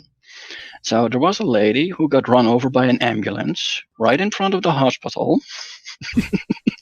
The ambulance broke down because it hit a lamppost. So she couldn't get in. So she died. And that's how stupid those things happen. So the doctors just watched her die, or no, there was an entire crowd of people trying to administer CPR and whatnot. They even carted her inside the hospital, which meant the hospital had to call the cops because that's illegal. Oh my! You gotta be kidding me! Yeah, you can only be a patient if you get transported in there as an ambulance patient. Otherwise, you're not welcome. The rest of the story is Dawn Trevitt, 66, was rushed to the I can't believe that story you just told me. So did anybody get in trouble for hauling her in there? Well, basically, the cops called another ambulance from another hospital. So she had, as she was bleeding out, they had to wait for that ambulance, and she died on the way on transit towards that hospital because that ambulance is from a different hospital, and we have insurance hospitals where basically you have one brand of insurance. They own that hospital. So when another hospital comes, they can dock at the same hospital, which is the most stupidest rule ever. But hey, capitalism. That's probably some unelected bureaucrat sitting in a room with a bunch of other unelected bureaucrats that came up with that rule. I'm sure. Well, this happened after we privatized the hospitals. So it's basically corporate hospital are competing with one another. So they don't deliver at a different hospital unless it's an important person. Otherwise, they won't do it. Unbelievable. Dawn Trevitt, 66, was rushed to the emergency department where only nurses were physically present last month with dangerously low BP blood pressure. She died within an hour. You got to be kidding me. So there's no doctor at the emergency room? Holy cow. I mean, holy cow. Got to be kidding me. Miss Olivares, who lives in Canberra, was stunned to discover the doctor had been treating her mother remotely when it was mentioned in passing by a police officer. But isn't there a problem? Because, well, I know in the U.S., nurses can only do so much legally, right? You have to have the doctor do it. So this is just mind-boggling. I don't know if it's the same in Australia.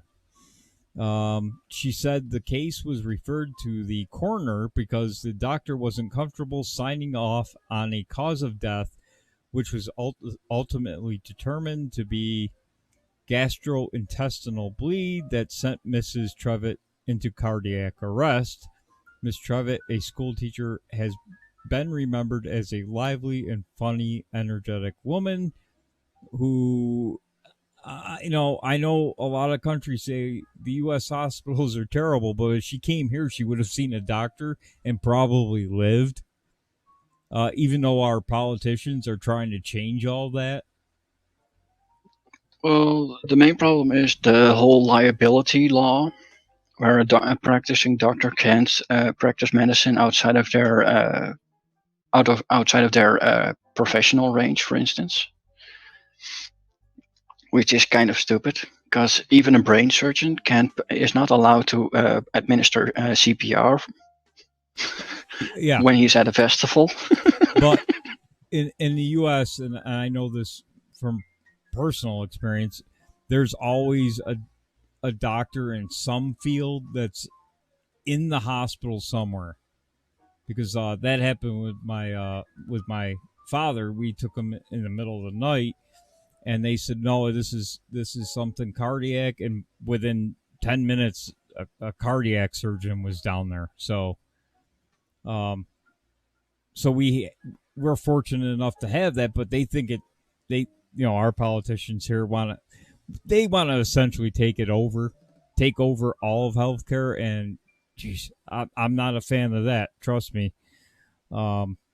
Because now you got the unelected bureaucrats in charge.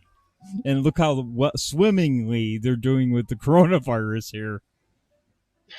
Well, the main problem with most hospitals is these days there are more administrators than actually doctors. Yep. yeah, we have that problem. And they dictate hospital policy. Yep. And the other problem we have is here in my region, they're building a brand new hospital, right? Which nobody wanted. They're eliminating 3 hospitals in the city of Utica for one hospital in a downtown area that's full of, crackheads and prostitutes and strip bars and stuff like that. The government agreed to pay to build the hospital for a private Mohawk Valley Health System, it's called.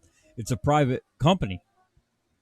Well, guess what? New York State is $12 billion in debt. They started construction. They knocked down half of downtown. And the construction crew walked off yesterday because they have not been paid. So this reminds me of we have a polder named the Northeast Polder. They had a great hospital, but since the privatization, it got bought out. So it got butchered. All the services got butchered. It's now basically an EMH office where you break your leg, you go there, and they'll say, "Well, you can go to a hospital." But the thing is, now that entire polder, and that's a huge area, now has to go to Lelystad. That hospital has been bought by a different hospital and is now currently being cleaned out. So they currently now have the problem where the nearest ambulance is maybe 1 hour and a half away. Holy cow. Gotta be kidding me. Yeah, the whole insurance, the corporate insurance hospitals over here is a nightmare. We have the same thing with doctor offices. For instance, I lived in a town. I had a problem with my doctor, so my doctor refused to see me anymore. So, but in order for me to go to a hospital, I need to see a doctor. You'd think I could go to a different doctor. But no, every other doctor is like, no, you live in this town, that's your doctor. If you have a problem, you need to see that doctor. You're not welcome at that hospital doctor's office. So you're having a problem. So I actually had to move to a different town to get a doctor. Fortunately, we don't have that problem here. You can basically go to any doctor you want. Unless you're on Obamacare, then you can't. You have to go to the one they tell you to go to, but or you can go to the hospital at any time. You don't need a doctor to say, yeah, you got to go to the hospital. So that hasn't been bad. I mean, that's a good thing that we have here. But I think if the government ever had Medicaid for all, that will all change. And I'm sure it will. Well, the main problem is the whole special interest side of the corporate ladder. Yeah, that's the main problem, because they'll make both loopholes and boundaries for people who need aid, and even if their health insurance will allow them to get that aid, they won't get it. Yep. Like here, if I went to the hospital tonight and said I'm having problems with my stomach or whatever, I'd be in a CAT scanner within an hour. Once the government takes over, that won't happen. And I think that's what a lot of Americans are afraid of. Because, anything the government does, I mean, all you have to do is go in the United States is go to the post office or the DMV, and you realize how bad government runs things. Yeah, just ask a veteran how the VA is. Although that has improved, because I think when Trump first came into office, he gave them the right to go to either the VA or whatever, hospital they chose or whatever, and it was covered. Because that Article 99 thing the VA would do, that's an injustice to any veteran. Right. And the other smart thing he did was he said that because the VA is union, public service union, he got that changed so that they could fire people. And that was a huge problem with the VA, where you could have the worst doctor on the planet couldn't get fired. So they changed that. They fired a lot of people, apparently, in his first year. So, I mean, that goes back to the union problem. You got a union that we've got a teachers union in New York where you've got known teachers with known problems, like they're alcoholics, drinking while at school.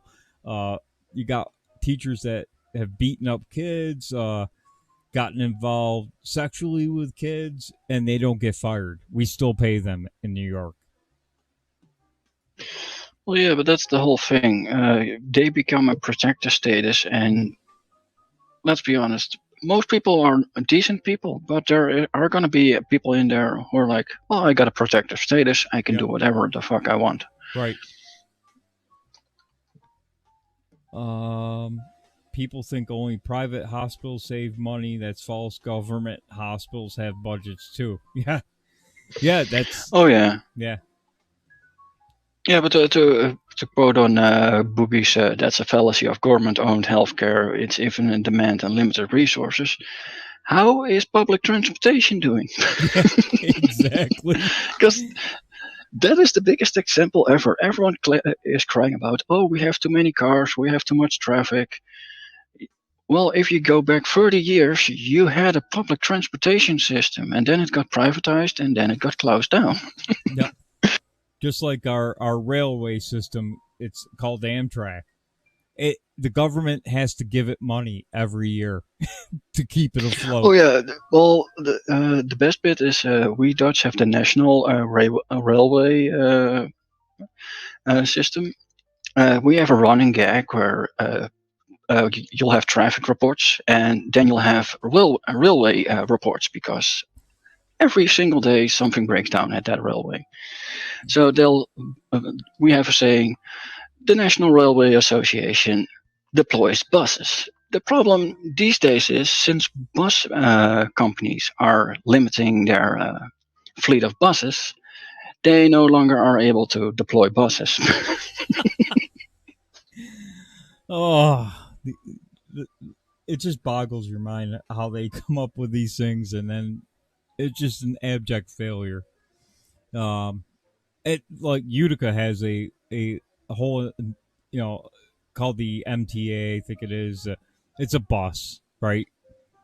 Public buses, and every time I see one of those buses, they've got like 3 people on them, and you're like, yep, they're going to need money again. And sure enough, every year they raise taxes because, the public busing service needs more money again.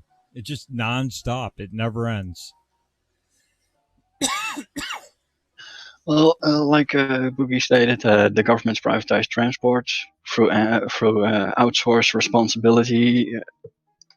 We have several bus companies. One is notably the most notorious, called Arriva.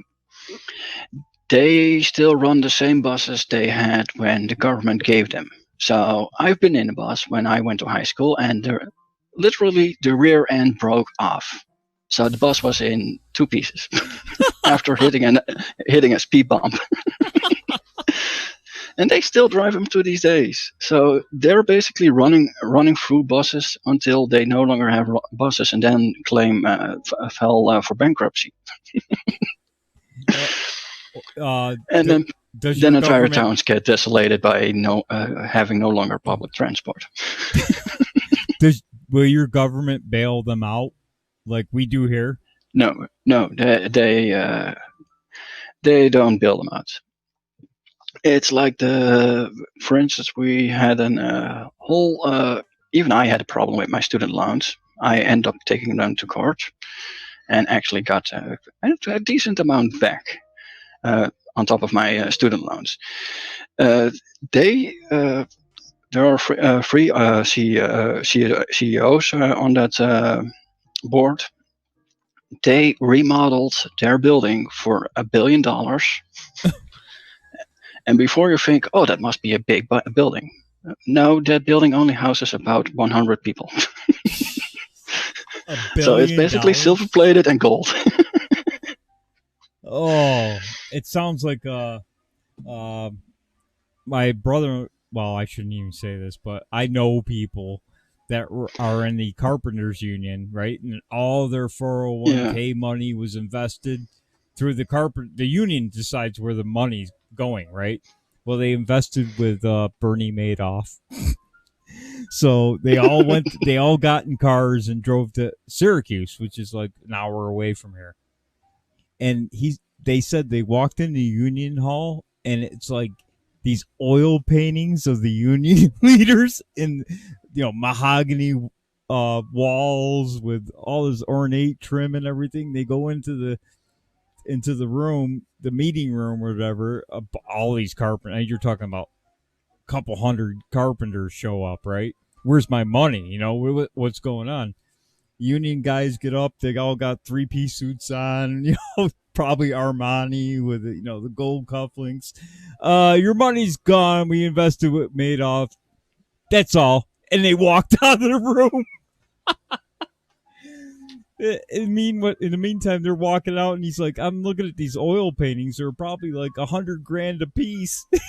Sell these damn paintings. Sell this building. Give us our money back, We didn't tell you to invest with Bernie Madoff.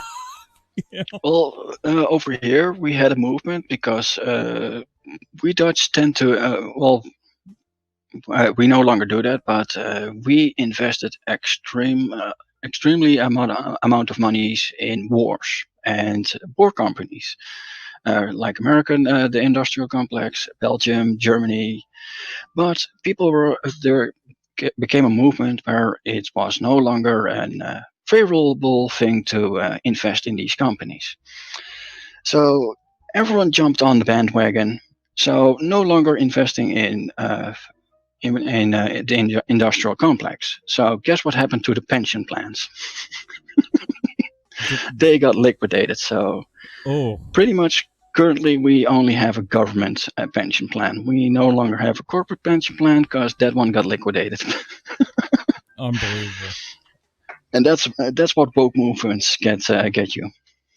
Well, states like New York and California, they their state pension plans for state employees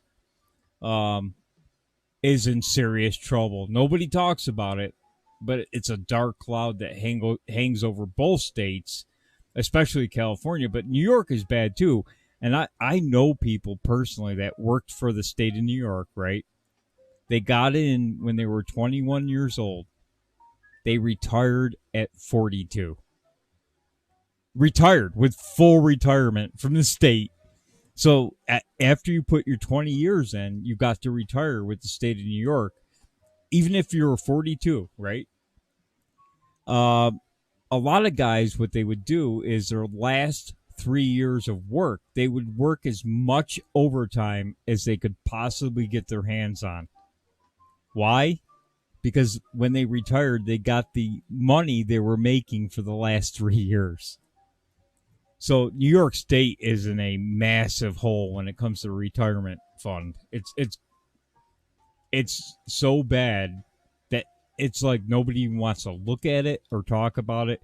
I know everybody talks about California's, but New York's is just as bad. How can you have people retiring after 20 years and getting, their full paycheck and then some because they worked overtime for 3 years? That doesn't work out, does it? I mean, eventually it catches up to you, right? But that's the thing. They only care about their own. Mm-hmm. But if you want to have a really scary thing, I'm glad you got Donald Trump as a president, because this was catching on with the Hillary administration. Germany has 0% unemployment, even during the corona crisis, believe it or not. Do you know how? I haven't heard that. Well, Germany has a welfare program where they basically demand you to do something for your welfare. So their great and brilliant idea was, you work for companies, we'll subsidize these companies for having you there. So you build up working experience so you can get a job. Now, currently there are basically almost 3 million Germans on unemployment working. And there are no new jobs because, well, you already filled it because you're on unemployment. We Dutch have the same system over here, but in a lesser state. We basically do this only for people who have been on unemployment for more than 5 years, so they don't have any working experience anymore. But Germany literally is working itself into unemployment. So they've got 0% unemployment, but they don't really have 0% Exactly. Right? But the scary bit is this: the people are on welfare of the government. The companies don't pay taxes on those employees. They actually get subsidies by those employees. So where is gonna come the unemployment check from? So eventually they're gonna run into a giant hole, right? I mean, exactly. That's sounds somewhat like the new Green Deal with AOC. where they're going to Exactly. That's the whole Green New New Deal, and the Hillary program she was advertising when she ran was basically going to put that in. But Hillary's was even worse because it was going to include illegals. Oh, that's right. That's right. That's right. That just like right now, we can't get the stimulus out to the businesses that are being forced to close their doors by, Governor Cuomo, especially in New York City. It's horrible right now because Nancy Pelosi wants to give money to illegals and free medical to illegals. That's what's holding the whole thing up. It's not necessarily the states getting bailed out, because I think she would let that one go. It's the illegals that she wants to take care of right now. And I don't get the whole free medical thing though, because if an illegal breaks their leg, they can still go to a hospital. The problem and they don't pay. They don't ever pay. So yeah, so that's not a problem. But the free medical would mean illegals would also get the right to medication, and even will be able to get, because no offense, but if you're on disability, even as an illegal, do you get a disability check? Because that's a loophole that's going to be exploited. Yes, exactly. So if some illegal gets hurt at a job he shouldn't be working at, but he has free medical and the doctor says he's unable to work, they'll probably weasel it in there so he can get disability too. You're absolutely right. It wouldn't surprise me. But yeah, I think I think most Americans are going, I live in New York, and most Americans are going, the hell with bailing out New York, because New York was billions of dollars in debt before the lockdown. So why should New York get completely bailed out?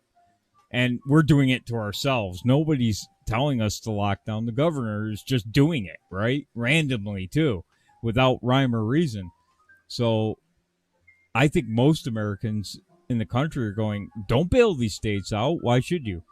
Send us our $1,200 check. That'll help the state, right? Because if everybody in New York State gets a $1,200 check, that would help New York State's economy. Well, we can't, because you're not going to go to a restaurant because it's closed. You can't go to a movie theater because it's closed. You can't go to a... So New York's just going to go down into the toilet of history. As it should. Hello, Boogie.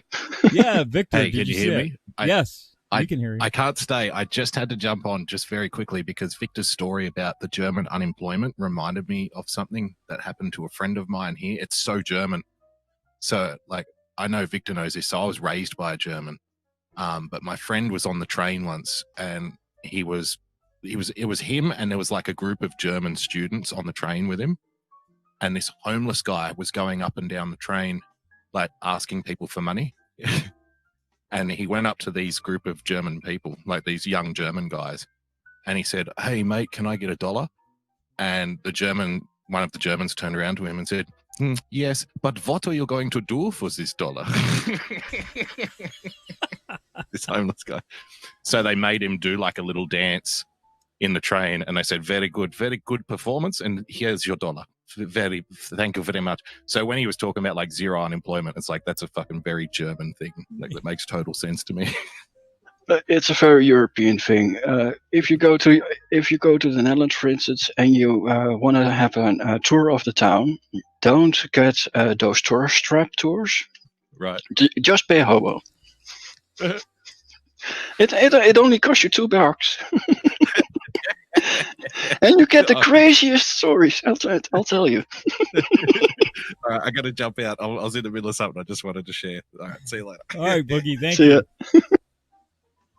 Yeah, that's pretty funny. That's well, now I know why when the left in America says, look at the unemployment in America because of Donald Trump and his failure on coronavirus.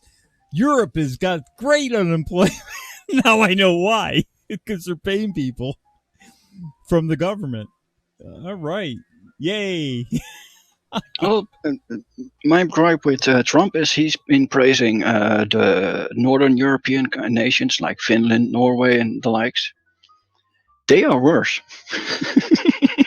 Well, I don't think, to be honest with you, I don't think a lot of those governments like him, especially when he made them start paying NATO, which they haven't done.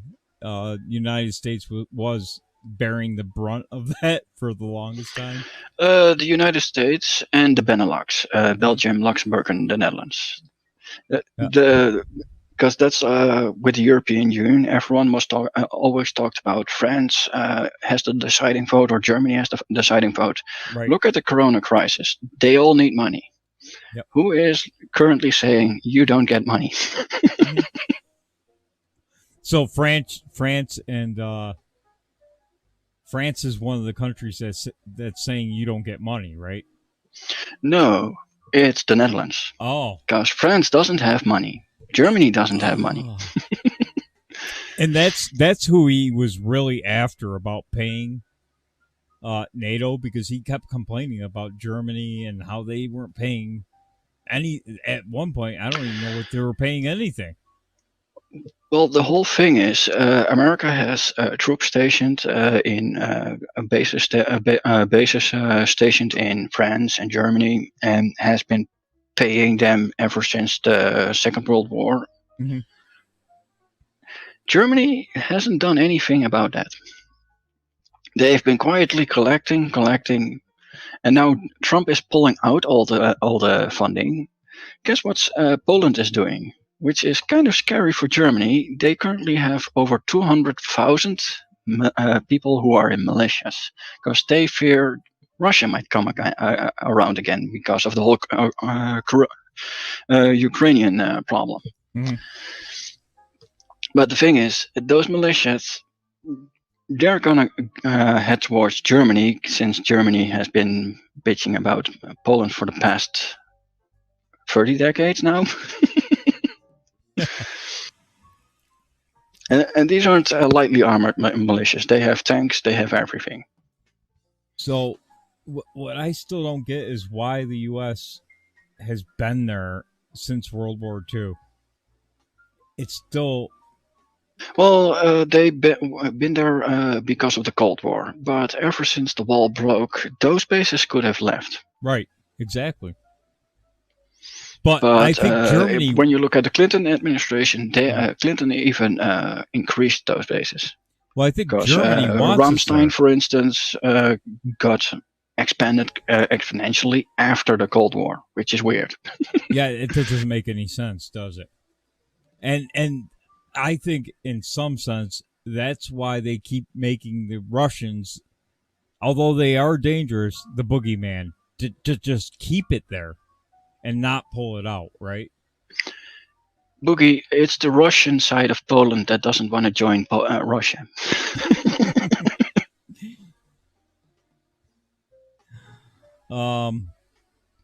So instead of decreasing after the Cold War, we've gotten bigger over in Germany and in France after the Cold War is over, and it just doesn't make any sense, does it? I mean, do we really need to be there? I think Germany and France want us there because, hey, free protection, right? I mean, well, yeah, but that's the whole thing. The anti-Russian sentiment is going to dissipate in the next couple of decades because Europe needs Russia's resources. Because we Europeans are running out of our own resources. Mm-hmm. The Netherlands is running out of their gas fields. France is running out of their oil fields. This is the main reason why England did the whole Brexit thing. Because of the Scottish oil fields, which is why Scotland did the whole we might succeed from the UK. Oh, you think so? Oh yeah, this is because currently we ever since the Brexit, Scotland, all the Scottish companies have been putting their HQs in the Netherlands and Belgium, and at the foresight of maybe breaking free of the UK. And depending on how the Brexit is going to end with the no deal happening, Scotland might do another vote. And that might be a very interesting vote, because then Ireland is going to have a problem. Oh, right. Yeah. Yeah. Which way do you think it'll go? Do you think they'll try to get away from the UK?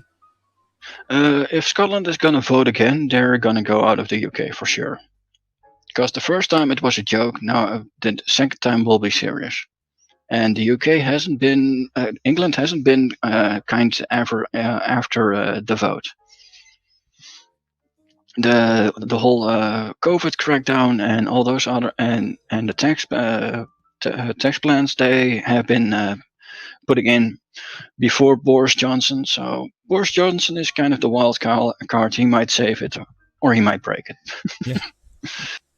Yeah, it's kind of like with Trump here. You don't know which way it's going to go.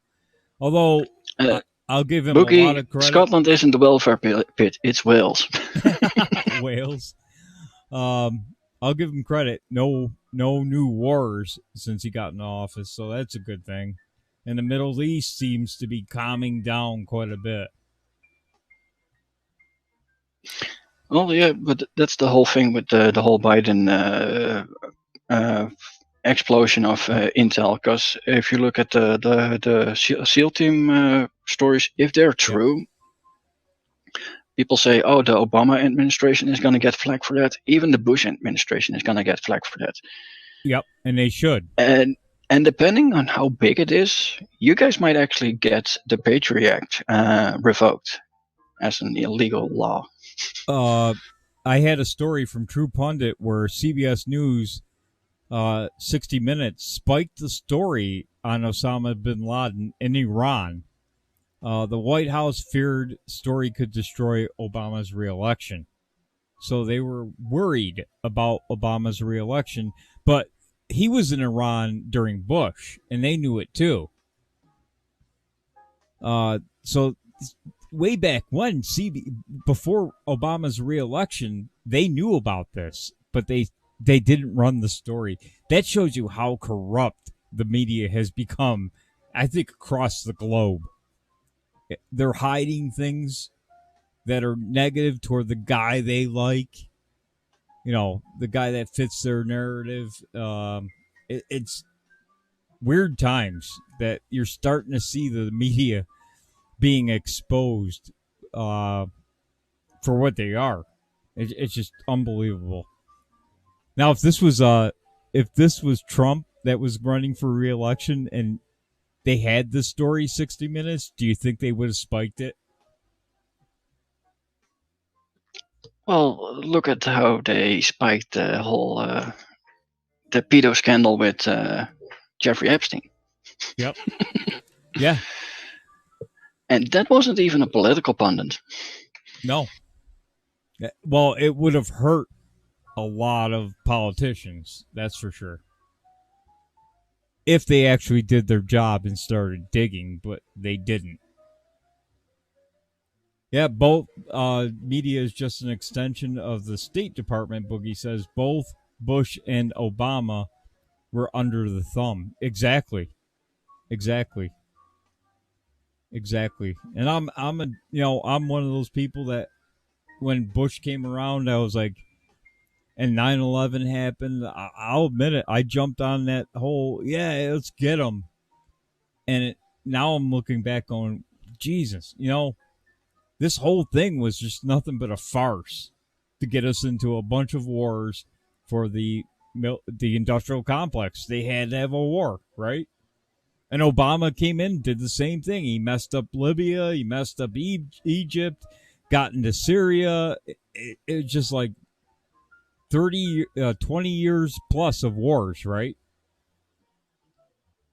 Well, I'm kind of curious on because if this 30-year war is all based on because we already know the Bin Laden family was on the CIA payroll ever since the Russian-Afghan war. Yep. If this is an entire orchestrated attempt to pacify the Middle East, Israel might lose their funding. And that would make the whole Middle East thing very interesting for the coming years. Well, here's another true pundit. We were just saying Bush knew. U.S. hid Osama bin Laden in Iran for a decade after 9/11. So that video I was going to play tonight, obviously I'm not going to play it tonight. I'll probably get it Tuesday. But that whistleblower story seems to have legs. I don't know. The only piece I question is the SEAL Team 6 actually kill Osama bin Laden. But the rest, he has audio tape. He's got videotape. He's got thousands of documents. And a lot of people wondered for the longest time why they couldn't get Osama bin Laden with all of the technology we have, all of the surveillance, all of the means to get him. And then they get him and we drop pallets of cash in Iran. I was questioning that. It wasn't to pay off Iran to stop them from getting a nuke, because who gives $150 billion so that you won't create a nuclear weapon for 10 years? That's just ludicrous, if you believe that. Well, Osama bin Laden was supposed to hide in Pakistan. No offense, but what retaliation did Pakistan get? Zero. Yep. Yep. In fact, they got funding. Yes. So it says Bush and Obama White Houses worked with Saudi and Iranian deal to safeguard terror. See, you know, it's just unbelievable. You know, it's unbelievable, but it's not. You know, it's sad that it's. You look at the story and you go, that can't be true, but then half your mind's going, yeah, no surprise, right? And then they got their Patriot Act where they just spied on everybody, right?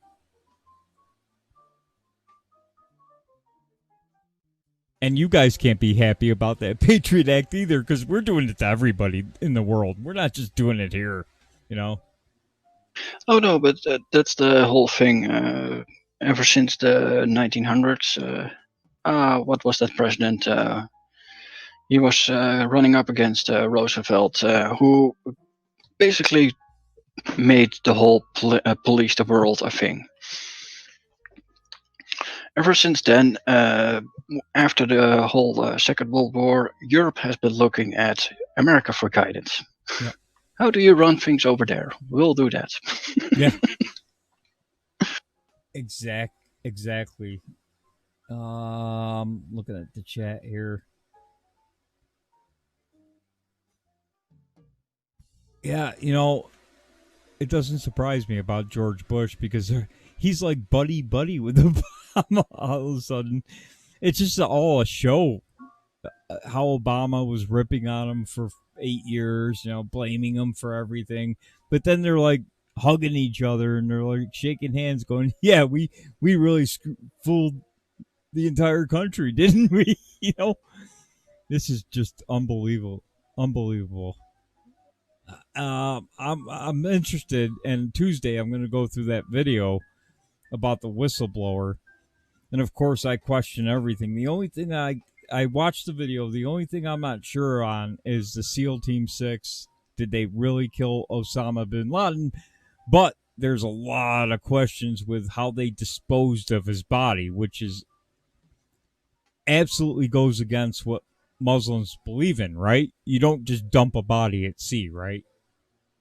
Well, I hope you have the back up, because considering how Twitter and Facebook currently is basically closing down and probably scrubbing everything that seems remotely offensive, I would back up those videos. Yeah, I've got it downloaded. So, yeah. Does anybody know what happened with Twitter today? Because it was down for a while. The way I look at it is basically they closed it and started scrubbing. You think so? Because Twitter blew up over Joe Biden's son. Yeah. And it blew up so big, even the normies were starting to get it. And that's kind of the problem. Yeah, they can't have that. Although you still had the left out there saying, here's a photo of Eric Trump in 2014 in Ukraine. I'm like, are you serious? But look at it this way. You get two articles, Eric Trump of 2014 and Hunter Biden. Right. With a crack pipe sleeping in his bed. Which article do you click? I just think it's funny because number one, his father wasn't president. Number two, his father didn't know he was going to be president in 2014, right? So Eric Trump going to Ukraine means what? Yeah, but that's like saying Trump has Trump Towers in Russia. Yeah, so what? Who doesn't? Apple has an HQ over there. Twitter has an HQ over there. Facebook has an HQ over there. Oh, everybody's going over to Parlay because everybody was banned on Twitter. I guess they're still banning people left and right on Twitter. Yeah, like I said, they're doing a scrubbing. They're scrubbing everyone who is remotely aligned with it and reposting it. Well, a good thing might come of this. Maybe they will finally be able to change that Section 203 of the Publishers Law. Well, they wouldn't change Section 203. It just means Twitter won't be able to hide behind it. Yeah, we need that to happen because right now... Because there are going to be Senate hearings for Twitter, just like with Mr. Android of Facebook. Oh, Zuckerberg there. Yeah. There are going to be Senate hearings again. Only this time it's not from the Democrat side. The problem with Facebook and Twitter right now is this is blatant election interference. And you're going to get a lot of people in the country going, yeah, I don't like Trump all that much, but this isn't right. You know, you just can't spike stuff because you don't like seeing it, you know. A lot of the normies are probably going, what the hell's going on over at Twitter? I mean, they're just making this worse for themselves. Well, that's the whole thing. They put their eggs in a basket that was rotten. Yeah. I mean, it's blatantly obvious now. This is almost, I guess, election interference or anything to do with the election. You got to be careful what you're doing. You know, you can't just do what they're doing and walk away unscathed. And I believe Ted Cruz has already subpoenaed him, Jack Dorsey, to appear next Friday. So. And the best bit about this is basically whether Trump was going to drain the swamp or not, this is going to force his hand. He's going to have to. Or he's going to be, people will consider him complicit. That's the problem. Well, that may be a good thing. It may be. I think this is the biggest mistake Twitter and Facebook made right now. They were getting away with it for a long time, but I think they pushed it over the cliff now, and now I think there's going to be some major changes happening. And I think they, like you said, they forced his hand, and I think they forced the hand of a lot of high-powered senators that are going, yeah, you can't do this, you know, especially when they started doing it to. The White House, the Trump campaign has been banned. I mean, holy cow! Well, the best bit I find about the whole thing about this is Biden probably won't ever get arrested because he can just claim Alzheimer's, but everyone else involved, they have no excuse. Well, if they bring him into court, I picture it like like you ever see the mob movies where all of a sudden the mob boss is in a wheelchair with oxygen? Yeah, he's gonna pull on Harvey Weinstein. Yeah, my doctor says I have to take these pills. You know? Yeah, oh yeah, Harvey Weinstein with the walker. I can't go to jail. I've got a walker. Look at me. Oh, if he ever makes it to court, that's the other thing. You know, he should. I mean, any other low-level politician would already be arrested at this point. You know? But like I said, if you run for president, you're immune from prosecution in America. At least until the election's over. And then if you lose, you might become, like Boogie Bumper says, Junior Soprano, you know, with the oxygen hose and the... Well, yeah, but that's the whole thing. That's basically what this is going to do, is they're going to force people's hand off. We're going to have to address this. Just like how the whole Epstein scandal, they've been ducking it, and then it blew up. I think the FBI very shortly will come out with some statement, because now it's known the FBI has had this laptop for over a year. And not saying they didn't do anything with it and didn't open up an investigation, because quite frankly, they shouldn't be telling people they're investigating them. That's probably a bad idea, right? They'll probably state some intern wiped the hard drive. Yeah, it fell out of a 9th-story window and got crushed, you know, by a bus with a broken half, and crushed it.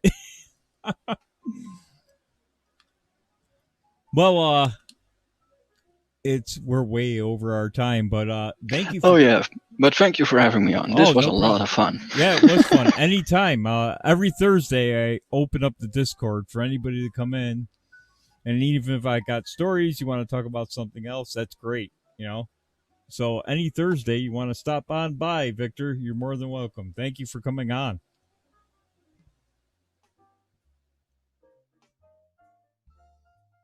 You still there? Oh, yeah. Oh, okay. I was just popping up Discord. Oh, okay. Are you still streaming? I'm gonna be. I'm not sure yet if I'm gonna do an Halloween special. So I'll keep you guys posted on the Twitter, if Twitter still works. If it's still up. And yeah, next year I'll pick up to actually regular streaming, because I bought a house. I'm still working in the process of fixing it up, because I bought a house in East Germany. It doesn't have electricity. It doesn't have plumbing. Because the Russians didn't think that was necessary. And after that, no one else bothered. So I'm still busy with that. So I'll probably be streaming around April next year, when my house is done. Well, great. You know, I saw a couple of your streams on replay, and interesting. I saw the one with the meth guy in his trailer. Oh yeah. Yep. Government trailers for the meth people. Is that what those are? Government trailers? No, they're not government trailers. Okay. You know how this happens in any country.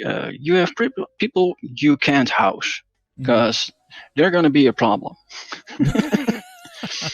But the thing is, we over here in the Netherlands, we have a law that prevents you from literally kicking them out on the streets. So you're basically getting an empty parking lot. Well, we'll drop a trailer home over there and drop him in there. He doesn't have plumbing. He doesn't have electricity. How he gets it, we don't care. But yeah, those things happen. Well, everybody in the audience, make sure you're following Victor so that when he's back online and doing his show, I'm sure Victor will, hopefully he comes back on a Thursday night again as well. I think everybody enjoyed it. So thank you, Victor, and hope to see you soon. Yeah, no problem. Thanks for having me on. See you, You're Al. welcome. Okay. That's it. We went way over, but that's okay. It was fun, interesting, and cool. Cool fun. I don't know if Irrational Times is on tonight, but we didn't do the commercials. Make sure you follow JJ Stoner, Irrational Times, Major Tom, of course, the great Royal Highness of Boogie Stan, Boogie Bumper, Iceman 4433, Kimmy White Censored should be on tonight. I hope. I'm going to try to catch her tonight. Thank you, Monica. Appreciate it. I know I'm forgetting. UK Neil, Irrational Times. Make sure you follow all of them. They're all great. Coffee Talk with Sandra. I think I said Boogie. Oh, you were thinking Boogie too. Okay, guys. Thank you for coming in. Next week, we're going to go over this video on Tuesday, and I'll just give you the information, and you decide if it's real or not. I think some of it's real. I did hear some of the audio. Sounds real. It'll be interesting what happens.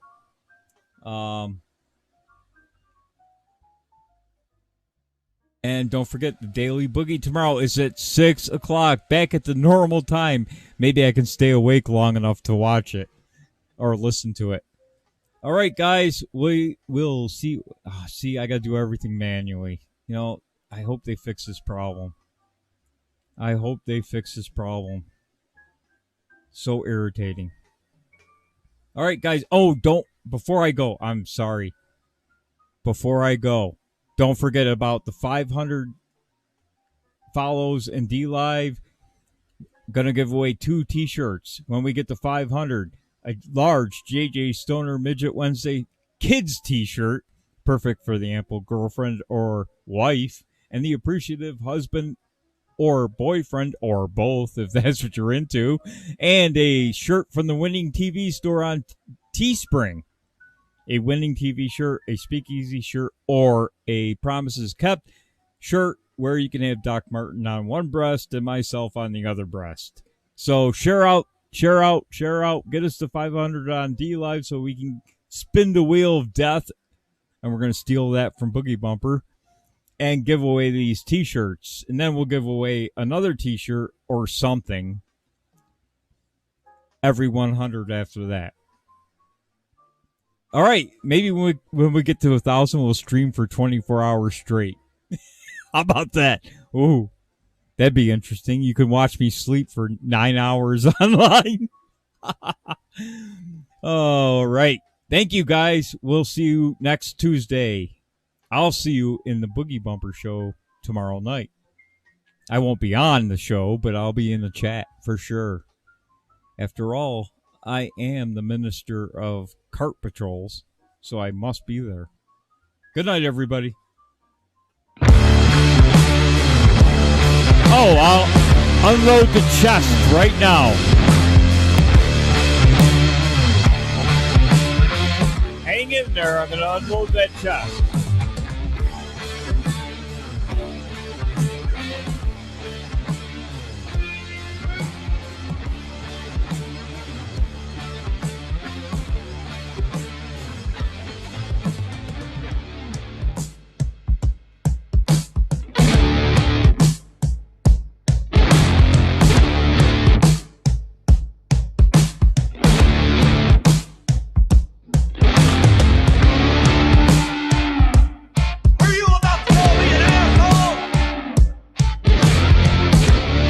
Good night, Monica.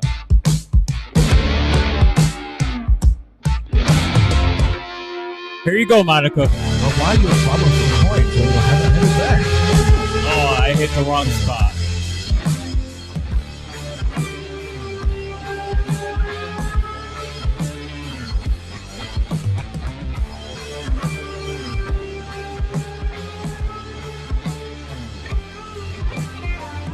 Hang in there, Monica. I got a surprise for you.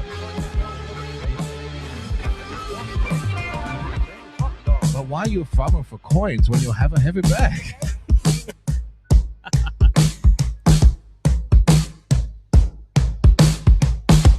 Monica loves that.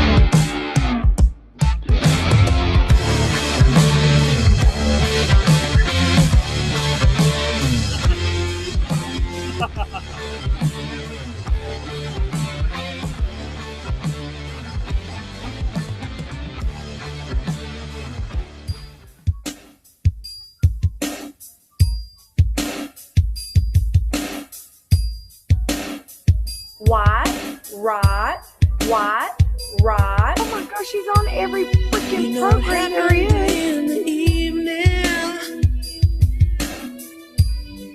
when you started to fade away, now my heart says you're leaving. I hope to see you again someday. Why did it have to happen?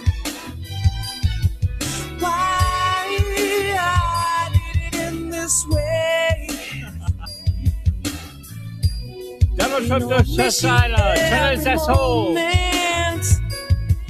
Doesn't matter if it's night. Doesn't matter if it's day. Why you fumble for points when you have a heavy bag?